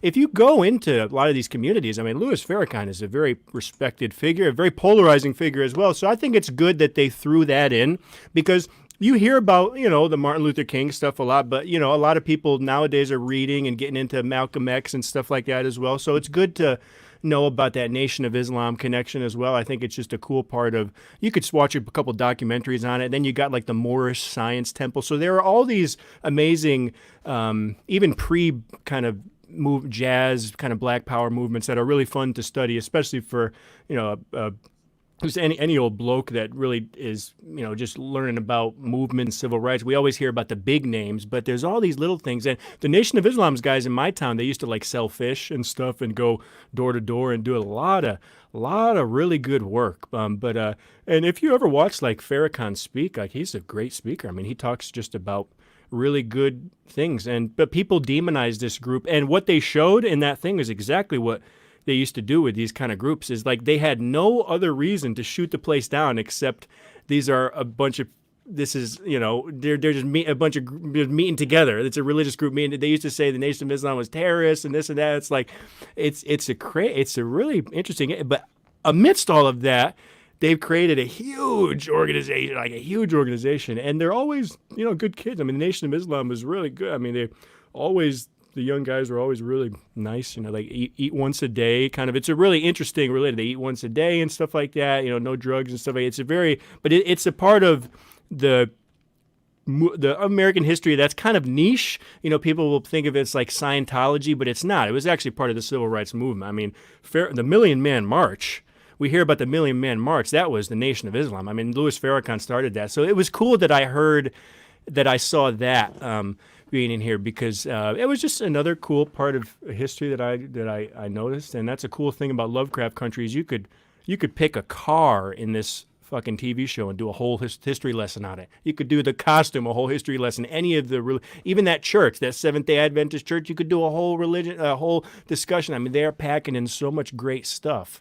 And it was just nice to see that. But the fact that the cops just said, hey, we have information that there's a Nation of Islam meeting in here. We got a warrant. And they show up with like 40 guys. I mean, it's pretty crazy. So I just, do some Googling on it. It's interesting because he's like enemy number one. And even like, I don't want to get controversial, but like Nick Cannon put up like a Louis Farrakhan tweet the other day. And he's like, he gets canceled just for putting up the tweet. He's a very polarizing figure, but America. So that's my only last I don't word know of any that of those scene. people. Take a look. Yeah, it's just America's crazy. I mean, Nick. Every place is crazy. Did Nick Cannon actually get canceled, or was he criticized? And you know what I mean? Canceled. He was forced to take it down, and he put an apology. But I think he believed what, and like Ice T posts a lot of Farrakhan stuff, and they say, oh, you got to take it down, but he never takes it down because it's like, it's a weird, it's such a polarizing move. And that's the thing about Obama. Isn't he married to somebody famous? He used to be married to Mariah Carey. Oh, yes. Okay, I know who he is. All right. America's Got Talent. Guys, let's wrap this up now. Yeah, I'm getting pooped. Like seriously, because we are 3 hours in, almost 3 hours in. A 3-hour tour. Have anything else to say about like our shootout scene? I love when I don't get to host and I can just drop the bombs. I just want to say that I love Silas's set. I love he has like a window that's not really a window, I think. Is that like a faux window? It's It's like a trompe l'oeil looking out. That's the real window. It's sort of a window. But then you have a painting of a window. Oh yes.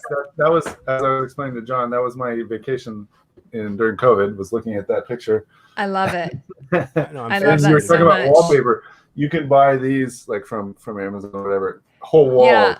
they're just like Yeah, I detailed. want to get a mural, like a wallpaper mural. They're really tacky, but I want to get one. I'm tempted myself. I know, of a tropical scene or something Yeah. like that. Anyway, yeah, I love that. I love your faux window. Looking Thank you at so it. much. Yeah, it was really a Beautiful. pleasure coming on here. Oh, it was so nice having love the you. show. So it's so fun talking. We'll have to have you again, and then we can do Game of Thrones. Oh Yep. yeah. Anytime. Yeah. Right. We won't talk about Stannis though.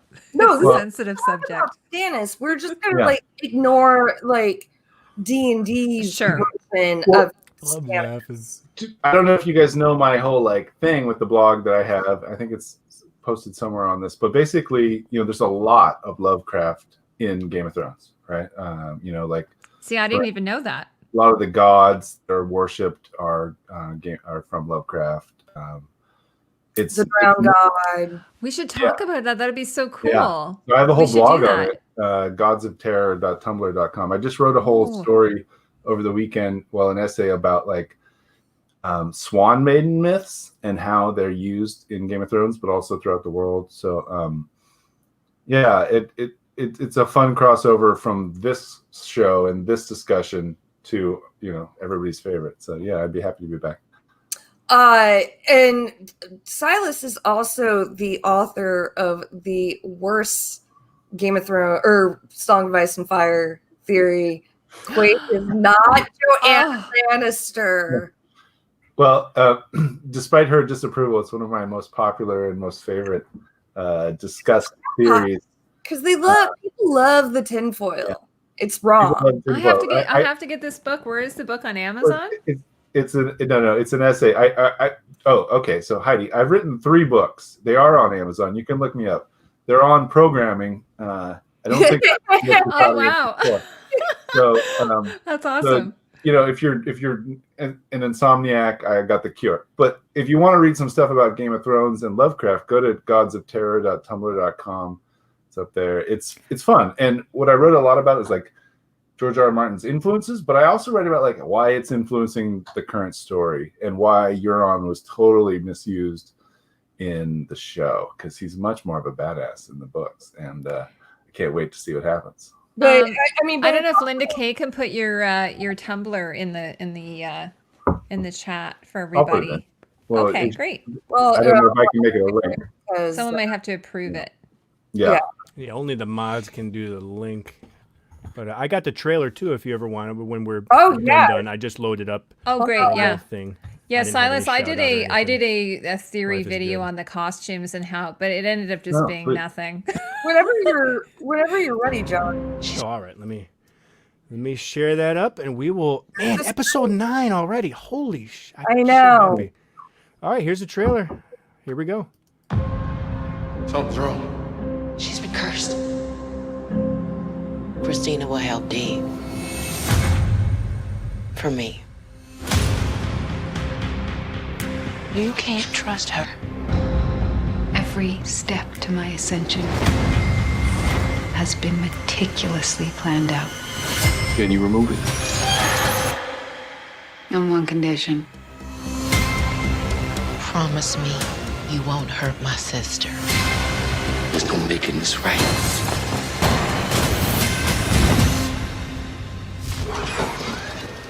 I have no idea what you're walking into. Looks great. Looks great. Oh my God. She's got conditions. I get to wear my flapper clothes next week. Flapper clothes next week? All right. Yeah, because like they're in like flapper garb at the very end. Yes. I get to wear my flapper clothes. You can't yell at me about that. I know your kitty came up for some lovies for like a straight throw. I've never seen a cat do that before. Like get some cuddles for like 20 seconds straight. Cute. I've never, and then they just left. That was so cute. No. But no, the trailer looks good. I appreciate everybody and doing all the guests, and thank you, Silas. This has been great. Thank you so much, Silas. And thank the you for little everyone discussions. for coming. Please hit the like button. Please share this out. We want to build this community, and we're having so much fun. But yeah, so godsofterror.tumblr.com is Silas's website. He's Loki president on the Twitteros. I like that. I would vote for Loki. Yeah, for sure. What about Cthulhu? Why vote for a lesser evil? Right? Is that like the spaghetti monster? The flying spaghetti monster? Cthulhu 2016. The Cthulhu Twitter is very good. But so here's where you can find Heidi. And this is where you can find Mr. Del Vento at Del Vento Time. Yeah. And I am always at Shadowcat Bex. And yeah, everyone, thank you again so much for coming. We will see you next Tuesday. Same Shogoth time, same Shogoth channel. Yeah. Hopefully we'll have an announcement about our Halloween special too. Yes. We're We're Halloween. planning that. I think he's It'd be pushing so the Halloween exciting. special. I love Oh, that. well, Oh, yeah, it's October. like John, if you don't want to, Heidi and I will. Okay, I was Yeah. raised as a good Christian young man. I get sensitive at these holidays. No, I'm kidding. No. But seriously, did I ever tell you about my mom? Like, she didn't let us celebrate Halloween. So Oh no! Oh yeah, you did. I might have said I've celebrated 2 Halloween, so this would be my third. So Wow. this would be fun. Yeah, Yeah. Perfect. I had a rough upbringing. No Some TV. cultures, yeah, no, I know some cultures don't. Yeah, no Halloween. Yeah, All we right. turn the light off. On that note, Well, hopefully, why I am how I am. I'll be in flapper gear next week. We'll have Halloween announcement, and yeah, we love everybody. Thank you so much. John's gonna wear his cummerbund out. Oh yeah, yep. Bye, everybody. Bye. Bye.